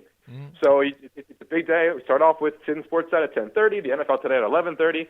If the Jets are playing, it's a Jets game, and if it's possibly, I think this weekend actually there's no show for me personally because we're taking the London game. So we have so much football for you on 104.5 The Team. Excellent. Play-by-play. It's great. Right, way to get you primed up here for Sundays, definitely. I just thought of something real quick before we just let you go here. You said fantasy now, and we don't really talk about a lot of fantasy around here so much, because of injuries and its craziness. Are you in fantasy leagues, and how are you doing so far? All right, I'm in like 5 leagues, and I would say in 2 of them I'm looking really good because I got Christian McCaffrey, and that guy's an animal. Mm-hmm. And then a couple other leagues, it's like because sometimes when you take similar players, you do really good, or sometimes you don't take similar players, and then one league's really good, one league's really bad. I'm 1-4 in one of my leagues that I don't think I have much of a chance. I would say that never take Odell Beckham in too early because he's been such a disappointment. He's so hard. It's like one of those things where you feel like you have to start him week in and week out. But this week in that league, I'm starting DJ Chark, fellow LSU alum, over Odell Beckham. I'm not trusting him, but I'm doing okay. And I would say doing good enough in 3 leagues. If you're in over 50%, I'll take it. So I'm doing well in 3 out of the 5.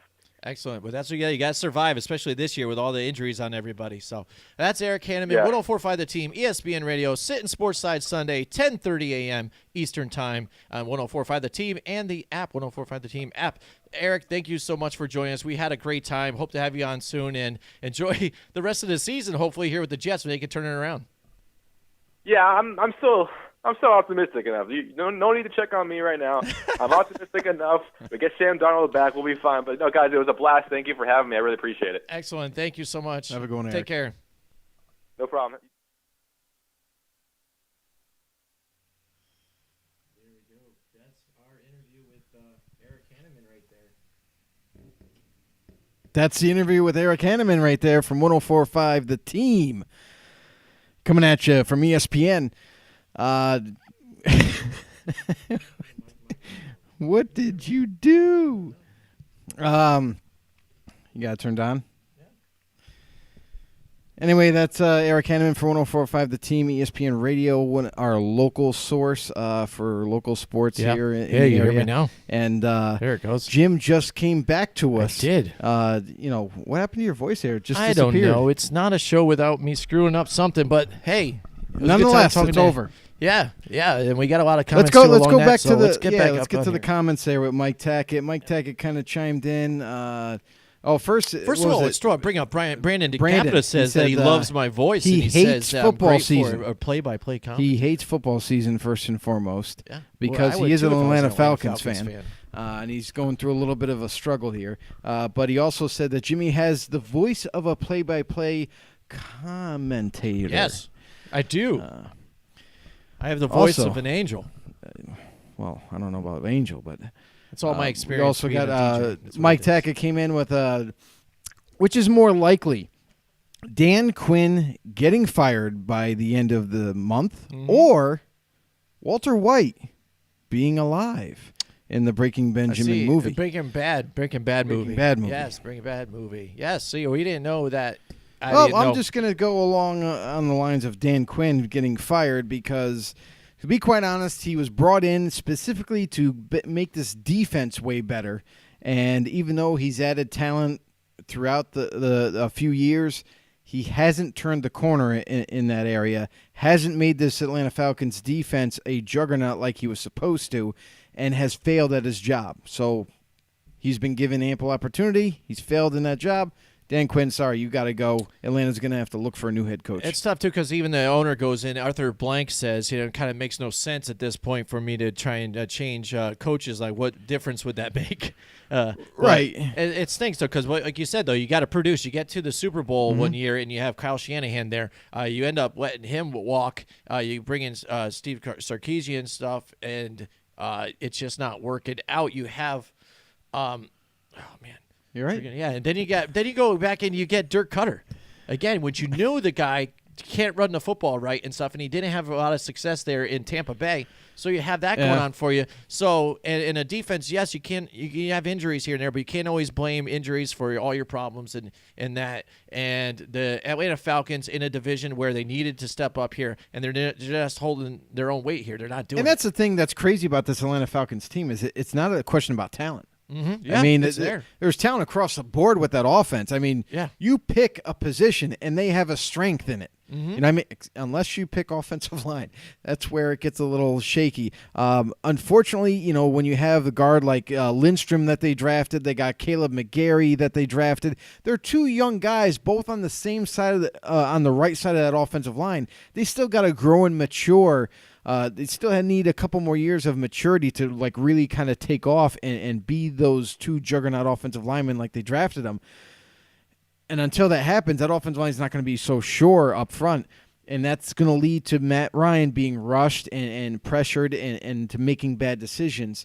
But defensively, yes, last season I'll give them the benefit of the doubt. They were so heavily injured last season, right up the middle of that defense, that I'm sorry, there's really nothing Dan Quinn could do with that. But this year, he got everybody healthy back. Yes, they lost their safety in Keanu Neal, but that's not to the degree that they lost last season. He should still be able to make a difference with the talent that he has on the field, and unfortunately has yet to do so. Yeah, so I mean, there's questions to be answered there in Atlanta, and we'll see what happens going forward if they do decide to fire him by the end of the season here. Mike Tackett joins in here too. He says here on Facebook, Atlanta at 1-4, or Buffalo at 4-1, or San Francisco at 4-0. Which is the bigger surprise? I would say San Francisco 49ers. Yeah, I guess so. I would, because to be honest, I think at this point and stage in the season, I thought maybe the Niners would be a 500 team. They'd be 2-2. But I'm actually really surprised. They've been able to string win after win after win for the first 4 weeks. And that to me is a little surprising. Atlanta Falcons would be a close second. Yeah. I thought for sure that the offense was going to be good. Even, because, the new offensive coordinator, Dirk Cutter, he's always been an offensive-minded coach, so I figured that the offense wouldn't lose a step. They would be pretty good. Defensively, it'd be all on Dan Quinn, but that to be 1-4 at this point, I'm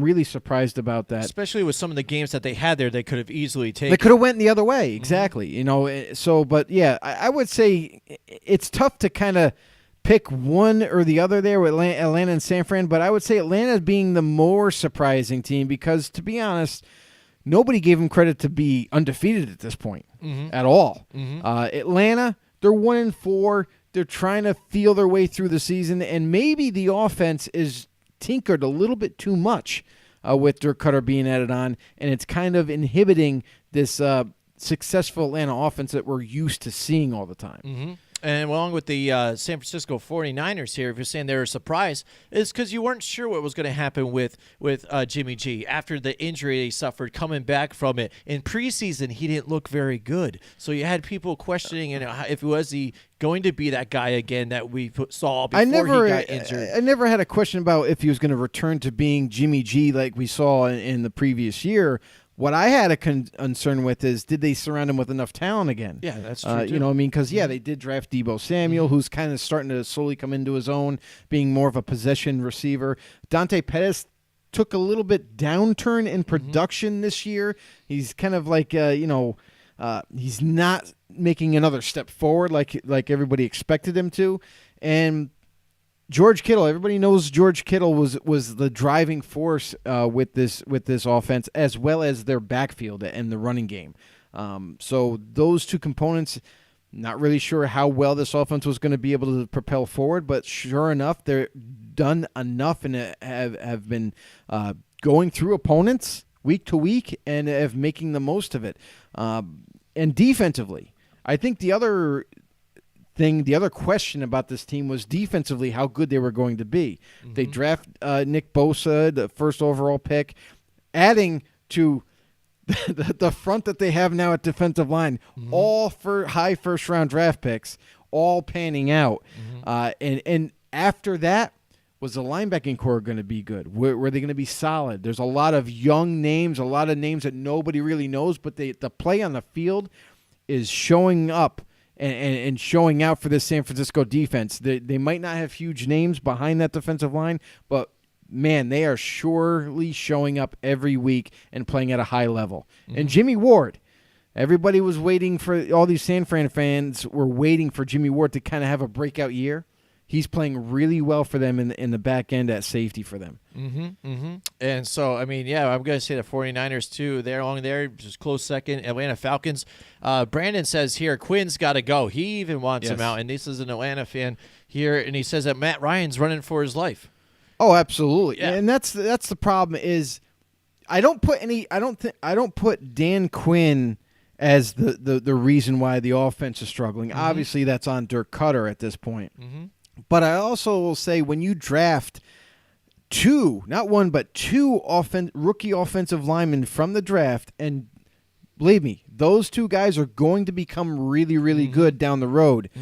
But to put them on the same side, I think you don't have that veteran kind of chemistry when you have a guy right next to you that knows what he's doing, can help you along the way throughout games, throughout the practice weeks, and so forth. You have two guys that are kind of learning together at the same time. It's going to take some time for that chemistry to develop, for the understanding of the offense to come to, and until that happens, that right side of the offensive line will struggle from time to time. He chose poorly. Yeah, I guess we'll see what happens going along with that team. It's going to be rough right now. And then maybe there would be some questions here on payroll, what's going to go on, because they are paying Matt Ryan a lot. They are paying Devonta Freeman. You got Julio Jones. Who knows? There's so much talent around him now. I'll tell you right now, I mean, if you're a coordinator looking to become a head coach, like we mentioned Eric Bieniemy, I think that would be a gold mine for Eric to land is Atlanta, because like Kansas City has a lot of weapons to utilize. If he goes to Atlanta, I mean, he's got a full receiving core to utilize with Julio Jones and Calvin Ridley and Mohamed Sanu and Austin Hooper at tight end, and then you have a stud of a running back in the backfield, Devonta Freeman. If they just able to correct that offensive line going forward, if they can mature those rookies and improve on the other side as well, I mean, sky's the limit for that offense. So, and then maybe he could bring in a different defensive coordinator to help retool that defense and get that back on track. This team can turn around just like that and be right back into the playoffs next year. All right, keep the questions and comments coming here on Facebook, and we're also broadcasting here on YouTube and Periscope as well. So, Joe, it's time to bring up our In the Know fact of the day. All right, Joe, and I brought you something here, some old school stuff. Here we go. Back during the 1958 NFL Championship game, an NBC employee ran onto the field. The reason behind that was due to a TV cable going unplugged as the crowd went wild during Johnny Unitas' leading the Colts on what would be a game-winning drive. So the cord got pulled out somehow. He's running onto the field. And what this guy did here is the NBC employee was a statistician, Stan Rockowitz, he pretended to be drunk and disrupting the game so that NBC had enough time to fix the cable. So he ran out there, created a ruckus to be a drunk guy, so then the other technicians could fix this. He wasn't even a technician fixing the cable. He was just a statistician. And, so he goes and started wailing around and stuff like that. And it went crazy during that comeback. I thought that was a pretty funny. interesting like it. fact. So something you might not have known, and you don't see a lot of I don't people think running on the anybody field knew anymore. about that. So how about that? That's pretty crazy. NBC did a lot of like crazy stuff back in the day too. Just like they failed to record the first Super Bowl and things like that. So then now that's a hard tape to find, that somebody has a secret recording of the Super Bowl somewhere around in the United States. So and there were no cell phones back then. No, there you go. So now, Joe, let's set them up with the news too. Let's set them up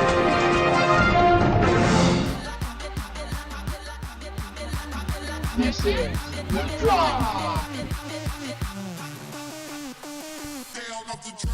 The New England Patriots reportedly have placed kicker Steven Gostkowski on IR. In addition to signing veteran kicker Mike Nugent to their roster, being the new kicker, the Patriots also have signed former Chargers' kicker Young Ho Koo. A lot of people might not even know who the hell that is. He had a very short stint with the LA Chargers. Used to be San Diego. But they signed him to the practice squad as kind of like a reserve kicker for them, per Adam Schefter. So does this mean, here's my thing about this whole situation, is Gostkowski, who's been a staple for this Patriots offense, who's had countless times, countless field goals, even some game-winning field goals made. How much would that play a part now that you have Mike Nugent being new? Mike Nugent, he's been around in free agency for quite some time for a reason. You bring him in, what if he ends up losing a couple games for you when it comes down to the field goal kicks? Well, we'll see. It's the Patriots, so. 14-year-old Deshaun Watson. I said 14-year-old. Yes, we're going back in time. 14-year-old Deshaun Watson used to work as, some of you people may not know this, as a Falcons ball boy. Cornerback Asante Samuel. Many of you don't know him, but a lot of you do. Yes. Forgot his mouthpiece one day. So young Deshaun Watson ran to the locker room to get it. After practice, Asante Samuel took out a whole stack of money and gave Watson $1,000. Wow. So that's something that not many of you know about, but it did happen. The San Francisco 49ers announced they had placed wide receiver Jalen Hurd and cornerback Jason Verrett on IR. One was a rookie in Jalen Hurd, who I was very high on. I was really, really hoping to see him on the field. Unfortunately, he's done for the season.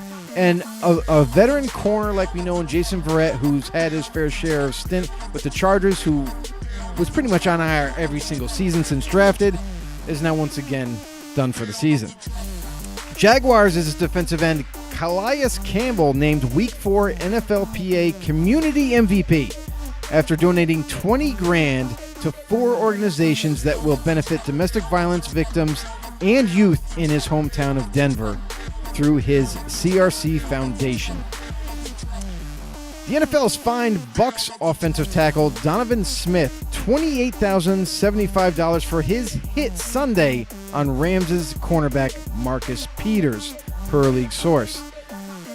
Rams linebacker Clay Matthews will be out 4 to 6 weeks with, this is crazy, a broken jaw suffered versus the Seattle Seahawks. And to be honest, I'm not really sure when it happened. Yeah. I mean, it all of a sudden, after the game, he got an MRI, got evaluated, and now all of a sudden we know that he's going to be out for at least a month with a broken jaw. Mm-hmm. Jaguars tight end James O'Shaughnessy suffered a torn ACL and is also done for the season. Jaguars getting a little thin on that tight end position. Maybe there might be a move before the trade deadline. Chiefs defensive line Chris Jones, all-pro defensive tackle Chris Jones, who suffered a groin strain, is expected to miss some time and is considered week to week, per Ian Rappaport. Titans are releasing kicker Cairo Santos. And in replacement, the signing of kicker Cody Parkey to the rescue comes. Oh, man. That's right. Ex-Bears kicker, who was kind of ran out of Chi-Town, is now returning to the NFL with the Tennessee Titans. I hope that he gets another shot at a field goal. Yeah, we'll have to wait and see. Maybe we'll see. The Buffalo Bills have traded wide receiver Zay Jones to the Raiders for a 2021 fifth-round draft pick per Chris Mortensen. This is a move that was expected because the Raiders, since they moved on from Antonio Brown beginning of the year, they needed another weapon. They needed another wide receiver, and it's interesting to note that John Gruden usually goes with vets. You know, the older vet, the wiser guys, and everything. It looks like this year he's concentrating on youth. More of a youth movement. They go ahead and they don't give up a lot in competition. Fifth-round pick to Zay Jones, former second-round pick for the Buffalo Bills. And the move also by Buffalo was dictated by the upbringing, the resurgence of one of their younger receivers kind of coming onto the scene last week, making Zay Jones expendable. Ex-Patriots tight end Rob Gronkowski joins Fox as a full-time NFL studio analyst. I mean, there was a lot of news surrounding Rob Gronkowski. Like, is he going to come back eventually this season? You know, myself, as you see all this evidence piling up right here for Rob Gronkowski, he's not only now a full-time analyst, which he could easily get out of the contract if he wanted to come back. But if you look at the signs, you see him after his playing career, how slender he is, how much more frail he looks.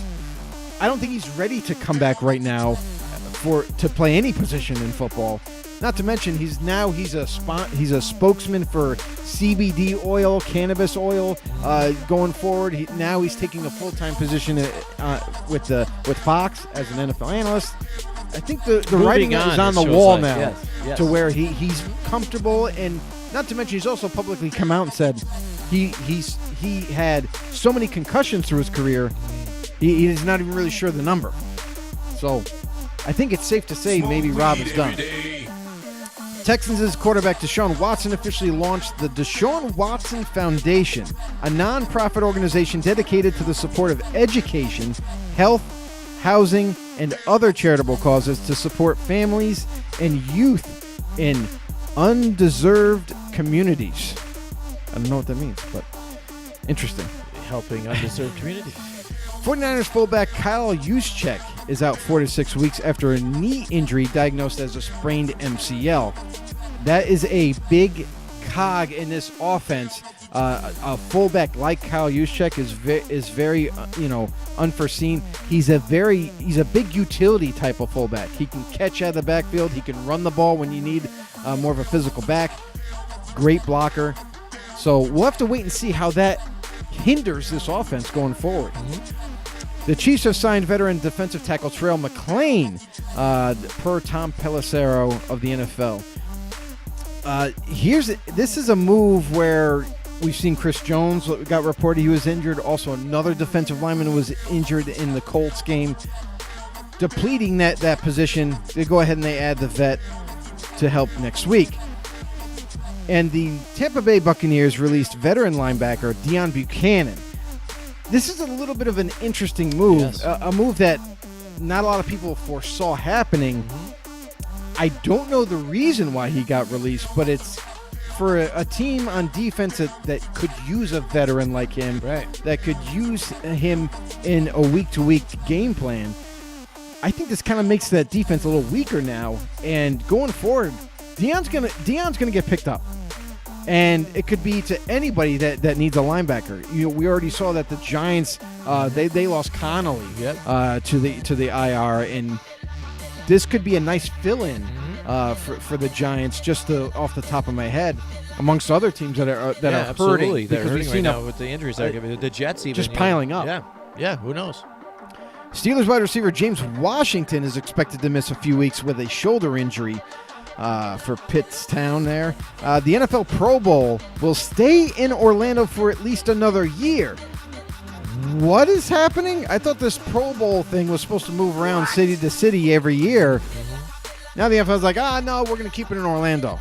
We like Florida. It's nice here. Yeah, I don't get that either. There's plenty of other places there. to go. I don't get it. Yeah. The Chargers announced that center Mike Pouncey has been placed on IR, and they have signed offensive lineman Ryan Groy. That's a big loss. When you lose your starting center, who makes all the checks and bounces he makes all the calls at the line, the blocking assignments and everything. I don't know. I don't feel confident now if I'm Phillip Rivers going forward. 49ers offensive tackle, more injuries, everybody. Yeah. Mike McGlinchey having a knee scope will miss 4 to 6 weeks, according to Coach Kyle Shanahan. Daniel Runskill is the next man up at the right tackle position. Yeah, who knows? That I mean, it's offensive gotta be- line just gets a little weaker, right? Brandon Joe Staley's chimes in here. gone. Something behind Mike's the scenes now might gone. have happened with the Deion Buchanan, possibly. Who knows? We'll see So what's that's going on with that. it's got to be concerning for Niner fans out there. And there you have it, everybody. That is the drop All right. for this week. Yeah, so Brandon, he just said, who knows? Maybe we'll find out the story with Deion Buchanan there with the Tampa Bay Buccaneers, and who knows? Who knows? Gotta be something up with It's got to that. be It's somewhere. weird. Yeah. It is Out of weird. nowhere. And again, like I brought it up, I shared it on our page here, our group. Who anybody should take him. I would grab him right now. Whoever needs depth, needs veteran that leadership linebacker here. position, yeah. Let's get it. And also, he's got to be a defensive fit, though, too. Like, he's listed as a linebacker, but he started his career as a safety. Yeah. He's more like a smaller He's a version, center, a faster guy. So it's that'll be interesting to see where he ends up landing. Yeah. I'm not sure what he's posted here. We said only an hour from me. Which one was that when we were talking about? Don't know. No. Brandon, chime in. Let us know.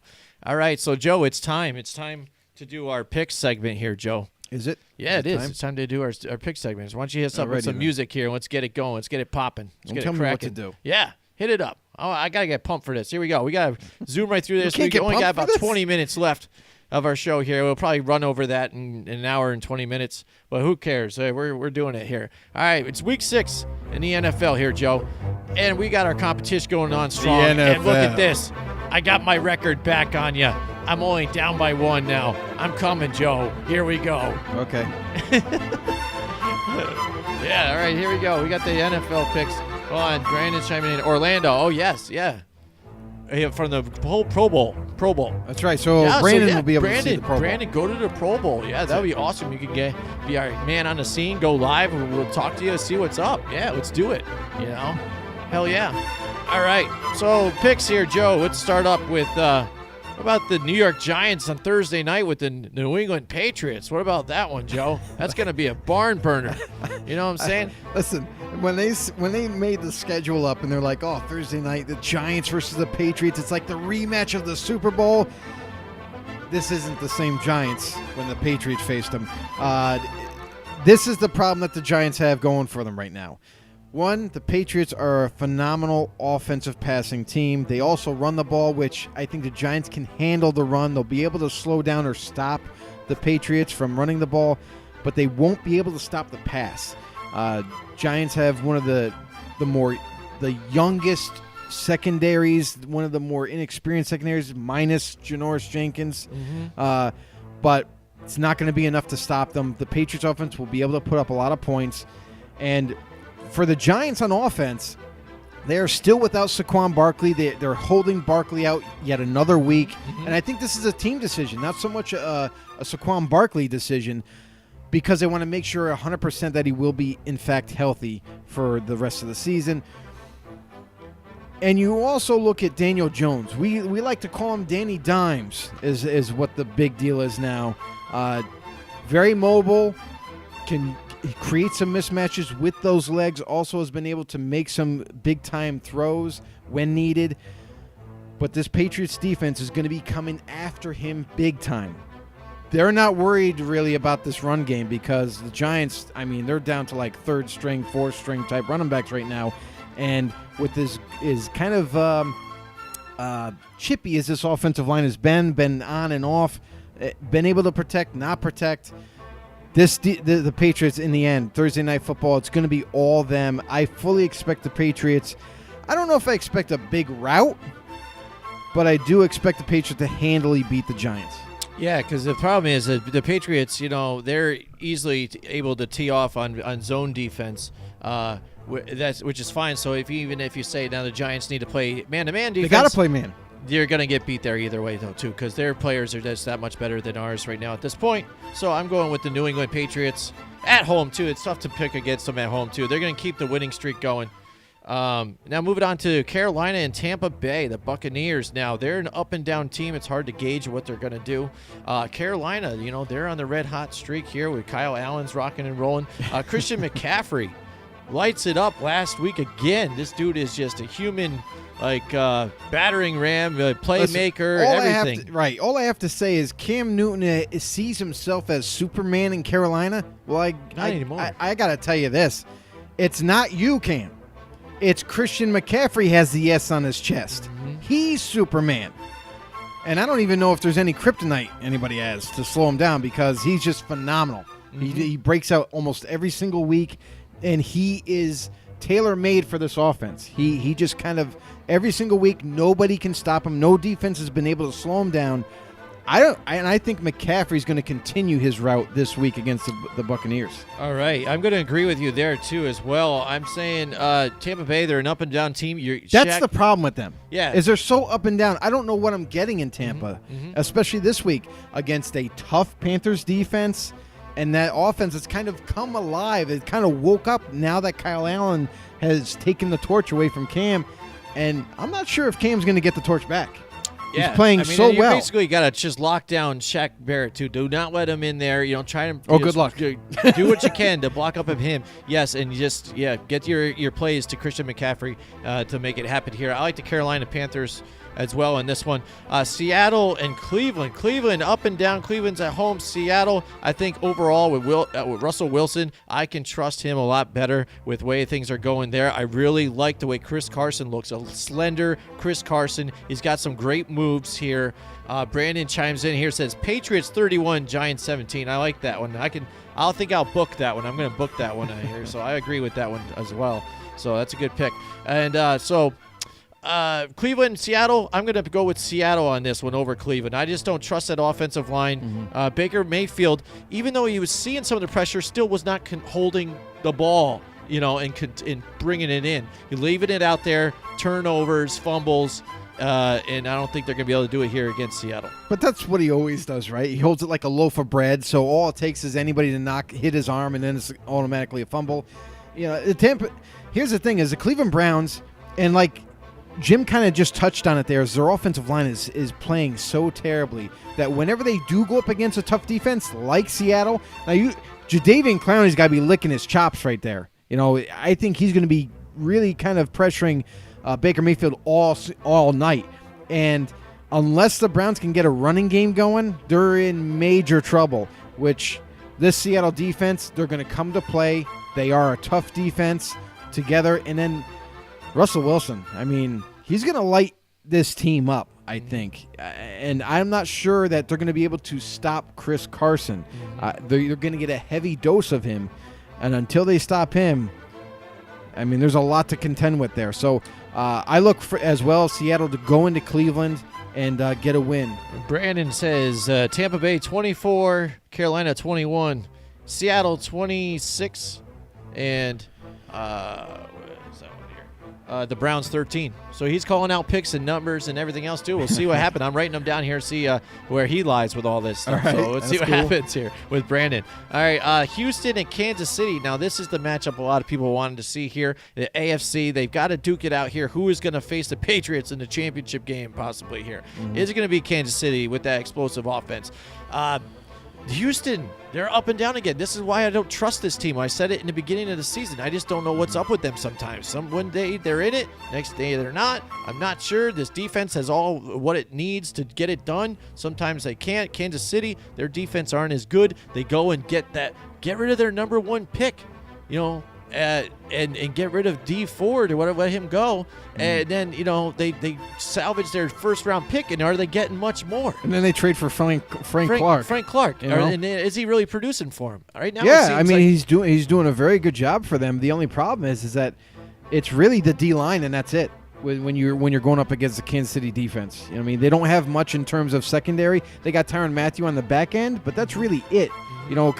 Kyle Fuller at the number one corner spot, He's a pretty darn good player, but they're so weak across the board behind that line that I don't think they can make up much of a difference there. This is going to be a shootout. Point blank, it's going to be offense versus offense. The defenses on both sides, I kind of lean towards the Texans' defense a little bit more. I think both secondaries are a little shaky, but if you're looking at the front seven, I like the Texans better in that aspect. J.J. Watt's going to be coming after Patrick Mahomes a lot. But Andy Reid is very good at game planning. He's very good at kind of neutralizing some of the pass rush and creating a game plan to combat that defense. Kansas City's home yet again. And as much as it's going to be a shootout, it's what I expect it to be. I'm going to go with Kansas City. I think Kansas City being at home, I think they're, now that they kind of got a little bit surprised, like punched in the face from last week, they're going to look to make a statement this week. And I got Kansas City in this one. All right. Brandon says Houston 27-25 here.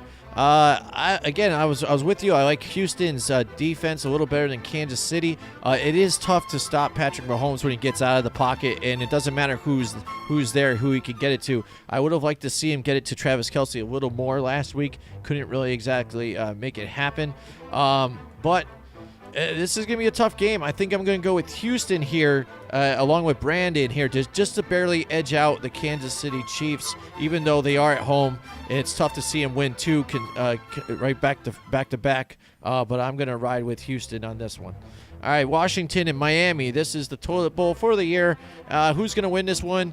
I would say Miami because they're at home. But it's tough because Washington, I'm not sure who I'm getting. Are they going to go back to Case Keenum, or are they going to do Colt McCoy, or are they going to – I think they're still going to just rest I know what they're getting. Dwayne Haskins. So. No, it's going to be Case Keenum this week. Has already been announced as starter. Good. And also you're probably most likely getting back Terry McLaurin, which was a big loss for them last week. So to have him and Paul Richardson at the wide receiver position, I think that's huge for them. And I think Case Keenum, he's already established a big, healthy chemistry with Terry McLaurin. That's going to really pay off dividends. Look for the Redskins to also run the ball. And watch out for Chris Thompson. He's a mismatch. So I expect the Redskins to go in and I don't think it's going to be a blowout at all. I think this is going to be a close game, but I do expect the Redskins to – I like the talent on Washington's roster more than I like it on the Miami Dolphins. So I'm going to go with the Redskins on this. I'm going to agree with you on there too, just because, again, the talent difference and Chris Thompson, he should be able to be a factor here. Philadelphia Eagles at Minnesota. Minnesota comes off a win against the Giants. Philadelphia beats the Easy Jets. So what are we looking at here? These two teams are going to be hitting each other and actually get tough competition, and it's going to be a great matchup here in Minnesota. Again, I like Minnesota's weapons better than Philadelphia. Can they contain them, though? It seems like Carson Wentz at times has been able to roll out of the pocket and try and make things and plays up on his own, not getting a lot of help there in the receiving core. So I'm going to go with Minnesota here for the safe bet at home. Yeah, and the problem is the Eagles aren't healthy yet on the receiving core, so they're still missing some pieces there. Alshon Jeffrey's been able to make it back, and it improves the offense, but doesn't help it to run on all cylinders. Eagles defense, the secondary has been had by good offenses, and the Vikings do have a good offense. They got Stephon Diggs and Adam Thielen, a lot to contend with, and their tight ends, and Dalvin Cook. I think that's a little too much for the Philadelphia Eagles to deal with. I, myself, am also going with Minnesota at home. All right, New Orleans at Jacksonville. Minshew Mania, has it got stifled for now, or do they bounce back here against the Saints, who have been winning without Drew Brees? It isn't the end of the world. Sean Payton's getting it done. Teddy Bridgewater looks more comfortable, even though at times, he seemed like he'd do some bonehead mistakes, there, and holding the ball a little too much, but now he's releasing it faster, getting the ball out of his hands to his receivers, trusting Mike Thomas. But they go here, travel into Jacksonville. I still like New Orleans in this one because they know how to game plan here. Gardner Minshew's getting it done for now. I just don't think he's the answer right now against this New Orleans team. I like the way especially the New Orleans defense is playing. I like the New Orleans Saints in this one. This is an interesting game to me because the Saints normally don't perform well on outdoor fields. And to have Teddy Bridgewater, who's been an adequate quarterback for them. They game plan every week, and they use, they use everybody at their disposal. Alvin Kamara is a big-time mismatch for any team. The Jaguars, now being at home, Gardner Minshew, they've kind of had a little bit of a rough patch last week, but they're going to come back, and they're going to come back better this week. Defensively, I don't know what to expect because Ramsey's still not going to play, and that concerns me. If Ramsey was going to play, I'd give the Jaguars a better shot at beating the New Orleans Saints, but I'm going to also go with the Saints as well because I just trust the coaching staff a little bit more and the weaponry that the Saints have. All right, here, Brandon's going on a limb here. He's saying Miami to catch up here. He had Houston 27-25 over KC, 24-20 Miami over Redskins, Vikings 31-28 over the Eagles, and he says the Saints 27-17 over the Jaguars. So I'm marking his along with us and stuff, so we'll see how this goes and how he fares against us. All right, the Cincinnati Bengals against the Baltimore Ravens here. The Baltimore Ravens have a chance to get everything back to the norm. Do not put the ball into the hands of Lamar Jackson again, even though in the first couple games he looked pretty good, but he was facing some fairly inferior teams here. Get back to running the ball. Keep it, nice and simple and safe. Run the ball. Get him to get confidence in some of the shorter throws, and they should bounce back here against this terrible Cincinnati team. I like the Baltimore Ravens in this one. I am not happy with the Bengals whatsoever. Every freaking time that I pick the Bengals to win, I learned they finally lose. Last week. And every single time I pick against them, they win. I'm going to go with the Baltimore Ravens because I like the defense better, because I like the way they run their offense better against this Bengals team. The one major concern I have for Cincinnati is their offensive line. It's absolutely atrocious. They they opened up the floodgates last week. Andy Dalton was under a lot of pressure every single snap. They didn't have Cordy Glenn, and that was a big contributor of all that. I'm going to take Baltimore. They're a tougher team. They're really tough to play at home. And this is going to be a very close game, but I would not be surprised if the Bengals end up figuring out a way to win this because I'm picking against them. Brandon says Ravens 24-13 over the Bengals. All right, San Francisco 49ers against the Rams, and now when we talked to Eric Hanneman here, he said this would be the real test for the 49ers now again, because again, people look at their schedule like, well, who have they really faced right now? Now knowing the schedule or your record of the teams that they've faced. Yeah, it's a good divisional opponent too. We're not sure what we're looking at. So now the Rams here, but the Rams have blown some games against some teams that you were kind of surprised on, Tampa Bay. And like, what the hell happened here? Even though Jared Goff is still putting up 500 yards, he's throwing it to, his teammates. They're just not making some plays here and there, because Gerald Everett fumbled and stuff like that. Just mishaps here and there. Yeah. One thing, though, that Todd Gurley looks really good again this season, bouncing back after we were questionable whether he's going to split carries. Yeah, he got more snaps snaps how much time last he's week. going to do. He looked really good. The one question I have here is it's San Francisco now is Mike McGlinchey is not there. So I'm kind of afraid of this, even though they have a three-headed monster here at the running back position. I know this game, it seems like they're going to try and keep it that way again. Let's ground and pound, let our defense control this game. But on the other side, you still got Aaron Donald and all that talent there on the Rams. So, and Rams are at home. I like the Los Angeles Rams in this one, in a close one. Yeah, and this is going to be a true test to gauge where San Francisco lies in going into this season. Yes, they're undefeated. They're 4-0. Now they got to travel to L.A., and they got to really prove themselves against a very good defense. Aaron Donald is licking his chops. He can't wait to get to Jimmy G. He can't wait to stuff the run, along with everybody else that's around him. Michael Brockers. Joe Staley is not there at left tackle. Mm-hmm. Now you don't have Mike McGlinchey at right tackle. That's concerning to me. I think there's going to be a lot of pressure on Jimmy G when they do throw the ball, and I think they're going to struggle to run the ball. So the Rams on offense, they've kind of been above average, I would say, this season. The real downfall of this team hasn't really been the offense. It's been more of the defense kind of letting down this team, especially with Tampa Bay, like Jim just mentioned. That was pretty much their one, nobody saw that game coming. No one Shocking saw the all. Rams losing to Tampa Bay. That was a shocker. But this week, I think they get back on track. They're at home, and they're going to play an opponent that they're very familiar with. So I too am going to go with the Rams. Speaking of Mike McGlinchey, now that we've got Brandon on here, I don't know if I've said it to him or not, or he knows this, but Mike McGlinchey's cousin is Matty Ice, Matt Ryan. So I don't know if you knew that, not being an Atlanta fan. It's pretty interesting stuff there. Another fact. All right, so you're agreeing with me here at the Rams. All right, Atlanta now. Speaking of Atlanta, against Arizona now. Arizona finally gets their first win against a terrible team, mind you, again, and they barely kind of pulled that out.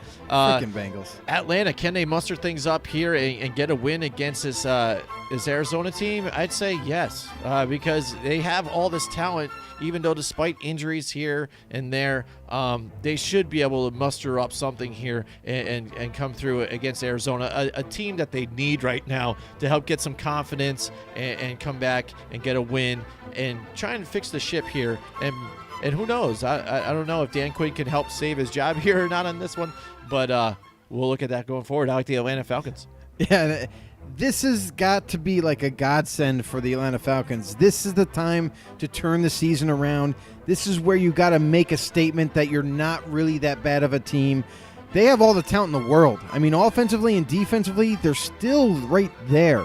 It's just the coaching's got to be better this week. I don't care if it's Arizona or not.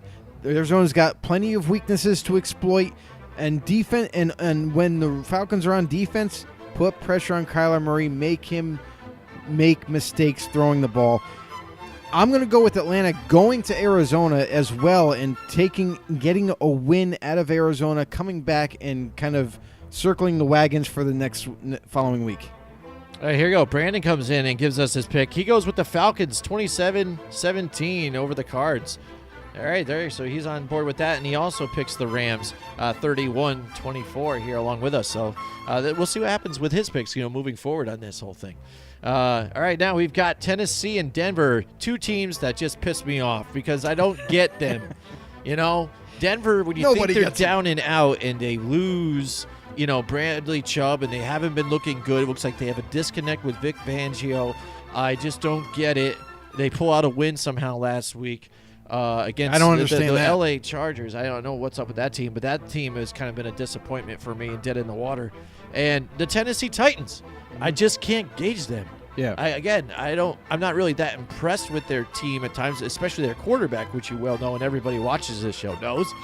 But when I bet against them, like you said, they put up the points and went on, and it's like, all right, they're going to win this one finally, and they screw me over again. So this team is going to be tough. They are in Denver, and you know what? I'm just going to lean towards Denver just because they're at home, and what the hell, why not? F the Titans. I don't care. I'm going to go on the other end here because the Titans have a way better defense and a healthy defense than the Denver Broncos. The Tennessee Titans, they can run and exploit this defense. I think that Derrick Henry's going to have a big day, and I think it's also they're going to be able to play off the run with the play-action pass with Marcus Mariota, and he's going to be able to connect with some of his weapons down the field. A.J. Brown is another guy to watch out for. I think he can also have another big game going up against Denver. Denver Broncos surprised the hell out of us, but we all knew it was a divisional rivalry game last week, so we knew it was going to be close. It could have went either way. It went Denver's way. This week, I think they come back to reality, and the Tennessee are going to get a win in Denver. All right, Dallas now against the Jets. A nice team now again for the Dallas Cowboys to bounce back against. I'd say. After tough losses here, and you're not going to get a whole lot of pressure here on Dak Prescott. So it's going to be a frustrating game here for the New York Jets, but I think the Dallas Cowboys are going to come through here and roll right on the Jets. So they can come back, and for now, Jason Garrett's job will be saved, and Dak Prescott will be the best quarterback in the world, and all is well and good, and Dallas Cowboys fans can rejoice. Yeah, and as much as we talk about the Falcons' bounce-back game being the Arizona Cardinals, this is a bounce-back game for the Cowboys. Yes, they have to travel to New York. They're not so thrilled about that, but what they will be thrilled is the outcome. I think the Cowboys are going to be able to go into the Jets and run the ball like they weren't able to do last week They're also going to be playing off of that. Michael Gallup, I look to have a big game. Amari Cooper's going to have a big game. Everybody's going to be happy up there in Dallas. And defensively, the Cowboys kind of get to retool themselves, get to take a step back, and they're going to play a team that is kind of struggling on offense because really the only big-time weapon they have is Le'Veon Bell. Cowboys are going to concentrate on that and make now Sam Darnold, who's expected to play, he's coming back. He's going to have to try to get back into the swing of things. I think the Cowboys are going to have fun with him in the backfield. Cowboys against the Jets. All right. Brandon says Titans 26-19 over the Broncos and the Cowboys 35-20 over the Jets. Giving the Jets a lot of credit there, getting 20 points. That's right. Yeah, I think they haven't done that all season, have they? I don't know. I know the first game they had 19 points and they lost. So, all right, we'll see what happens. They do get Darnold back, but we'll see. That's right. You know what that sound is. That's Thursday Night Football, baby. We're hitting on the Thursday night game. Prime time. Here we go. It's Ben Roethlisberger and the Pittsburgh Steelers against Philip Rivers and the Los Angeles Chargers. No, there is no Ben Roethlisberger. Oh, it's Mason Rudolph and the LA Chargers. No, it's not Mason Rudolph. It's Hodges. It's Hodges. Hodges is in there. As of right now, we have to wait and see, because here's the hard part about picking games in the middle of the week. You don't get the injury report on Friday. Yeah. So if Mason Rudolph is back, I give the Steelers way better shot to win this game. Mm-hmm. With Hodges, it's interesting because we haven't really seen a lot from him. We saw a very small amount of time on the field and what he could do. We all know that he's very mobile. He can run, just like Rudolph could run. But I don't know how much of the offense he's going to know. Mm-hmm. So that, to me, has to go and play. Also, they're without James Washington, which isn't a huge deal for Pittsburgh because what are they really good at? They're really good at finding receiving talent out of nowhere. Juju, I don't know if he's going to be in for the game either. So, bearing an injury report, this is kind of up in the air with either team. The Chargers also are without their center, their starting center to make all the checks and balances. The Steelers' defense has been playing better the last couple of weeks. They've kind of really come into their own, pulling off the trade from Minkah Fitzpatrick. Mm-hmm. That's really kind of given this secondary a boost. And this front seven of theirs being able to kind of cut them loose and create more pressure than having to stay back in coverage. The Chargers. I don't know. I mean, they get bit by the injury bug time and time again every single season. I wonder how this team is going to react offensively after having a little porous type of outing last week.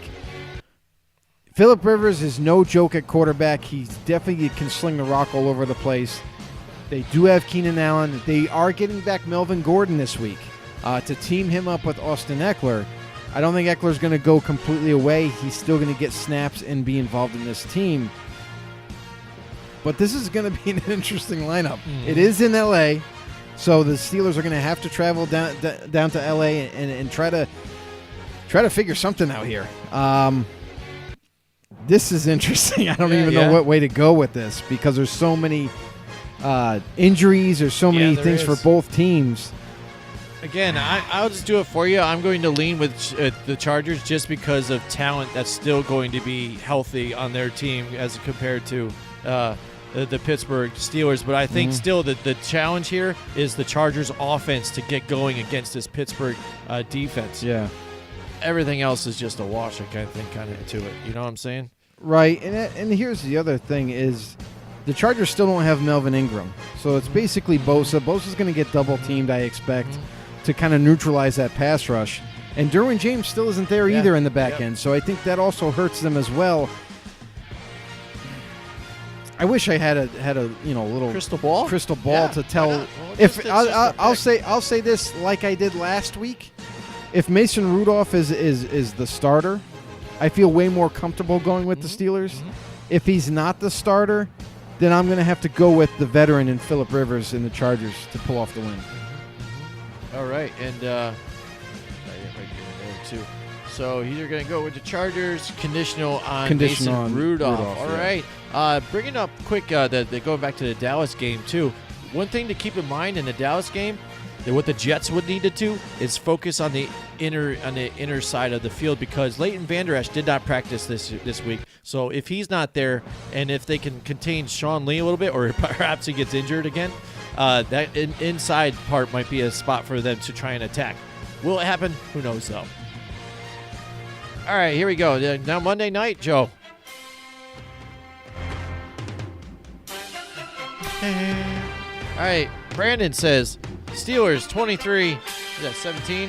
23-21 over the Chargers. So Brandon goes with Pittsburgh. In Green Bay. All right, now Green Bay Packers, The Detroit frozen Lions. tundra. Yes, Detroit Lions getting snubbed by everybody. If it wasn't for a tie and losing that, thing to the Arizona Cardinals, they could be one of the undefeated teams. How about that? true. Just let that soak in for a second. But they're a whole nother team. Matt Patricia's second year coming back here. We said before the season started that this was going to be a better team. It just happens to be that they're going to be in this division, so it's going to be a fight between the Packers, the Bears, and the Vikings. All great defenses and stuff, so I thought they would finish towards the bottom end of this division. Doesn't look like that right now. But we'll see. This is going to be a great divisional matchup. Like you said, it's always tough when these teams fight each other. And I think Detroit had got the hands up on Green Bay the last couple times they played. Mm-hmm. That being said, it's a different Green Bay team. Hopefully they can run against this defense like they did last week. Finally get the run game going. Again, alleviate some pressure for Aaron Rodgers. And they surprised me because when they didn't have Devontae Adams in the week prior, they looked like they couldn't get anything done. They did it last week without him. Somehow, again, just ran the football. So I think the Green Bay Packers defense here in the secondary is going to disguise some things and trick Matt Stafford into making some of those interceptions that he does out here. So I'm going to go with the Green Bay Packers at home to get a win against Matt Patricia and the Detroit Lions. I think that it's funny because the Packers do not have to trick Matt Stafford. They're one of the better pass defenses in the league. They play great man-to-man like nobody's business. So because of Detroit Lions not having their favorite target in Golden Tate anymore, I think now they're kind of a little bit more limited. They only got Marvin Jones and they got Kenny Galladay. And then T.J. Hawkinson going across the middle, that type of thing.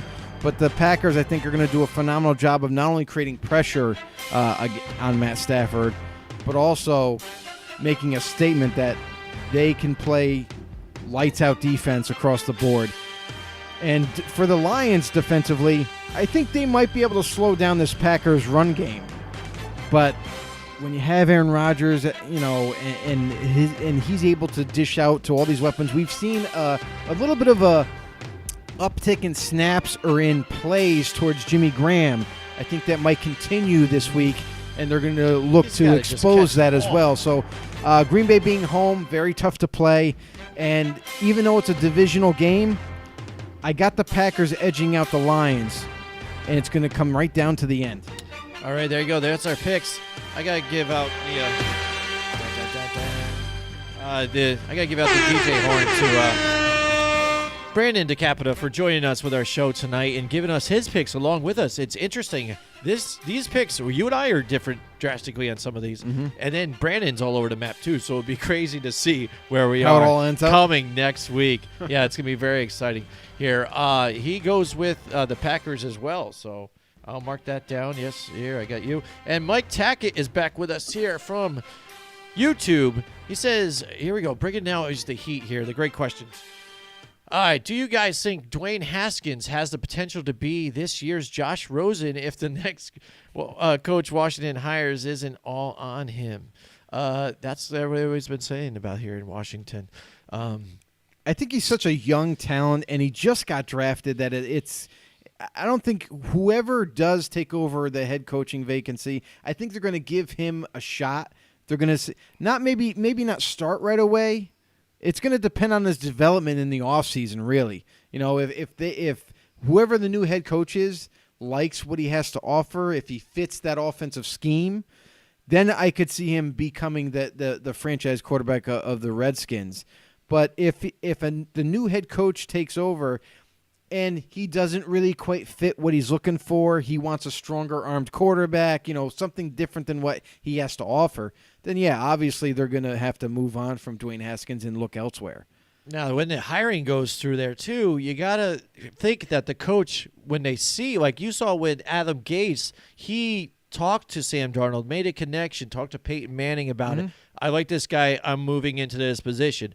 You already know that Dwayne Haskins is there. If you're thinking even the littlest bit that he might be something, that's why you're going to be going there. If you're sure, like, well, I don't know if I like so much, but I'll find out when I get there, then you got issues already jumping in. Well, the problem is that there's not a whole lot to like with the Redskins as a roster. As a whole, yeah. So again, they have some nice pieces at the offensive line. Now, if somehow, some way, the new regime that comes in can convince Trent Williams to come back to the Washington Redskins, we've already heard, and maybe this was part of it. Maybe firing Jay Gruden was part of it. Maybe that was a holdup for Trent Williams to come back. We'll have to wait and see after this week. This week is coming up too quick. I don't think Williams is going to report this week.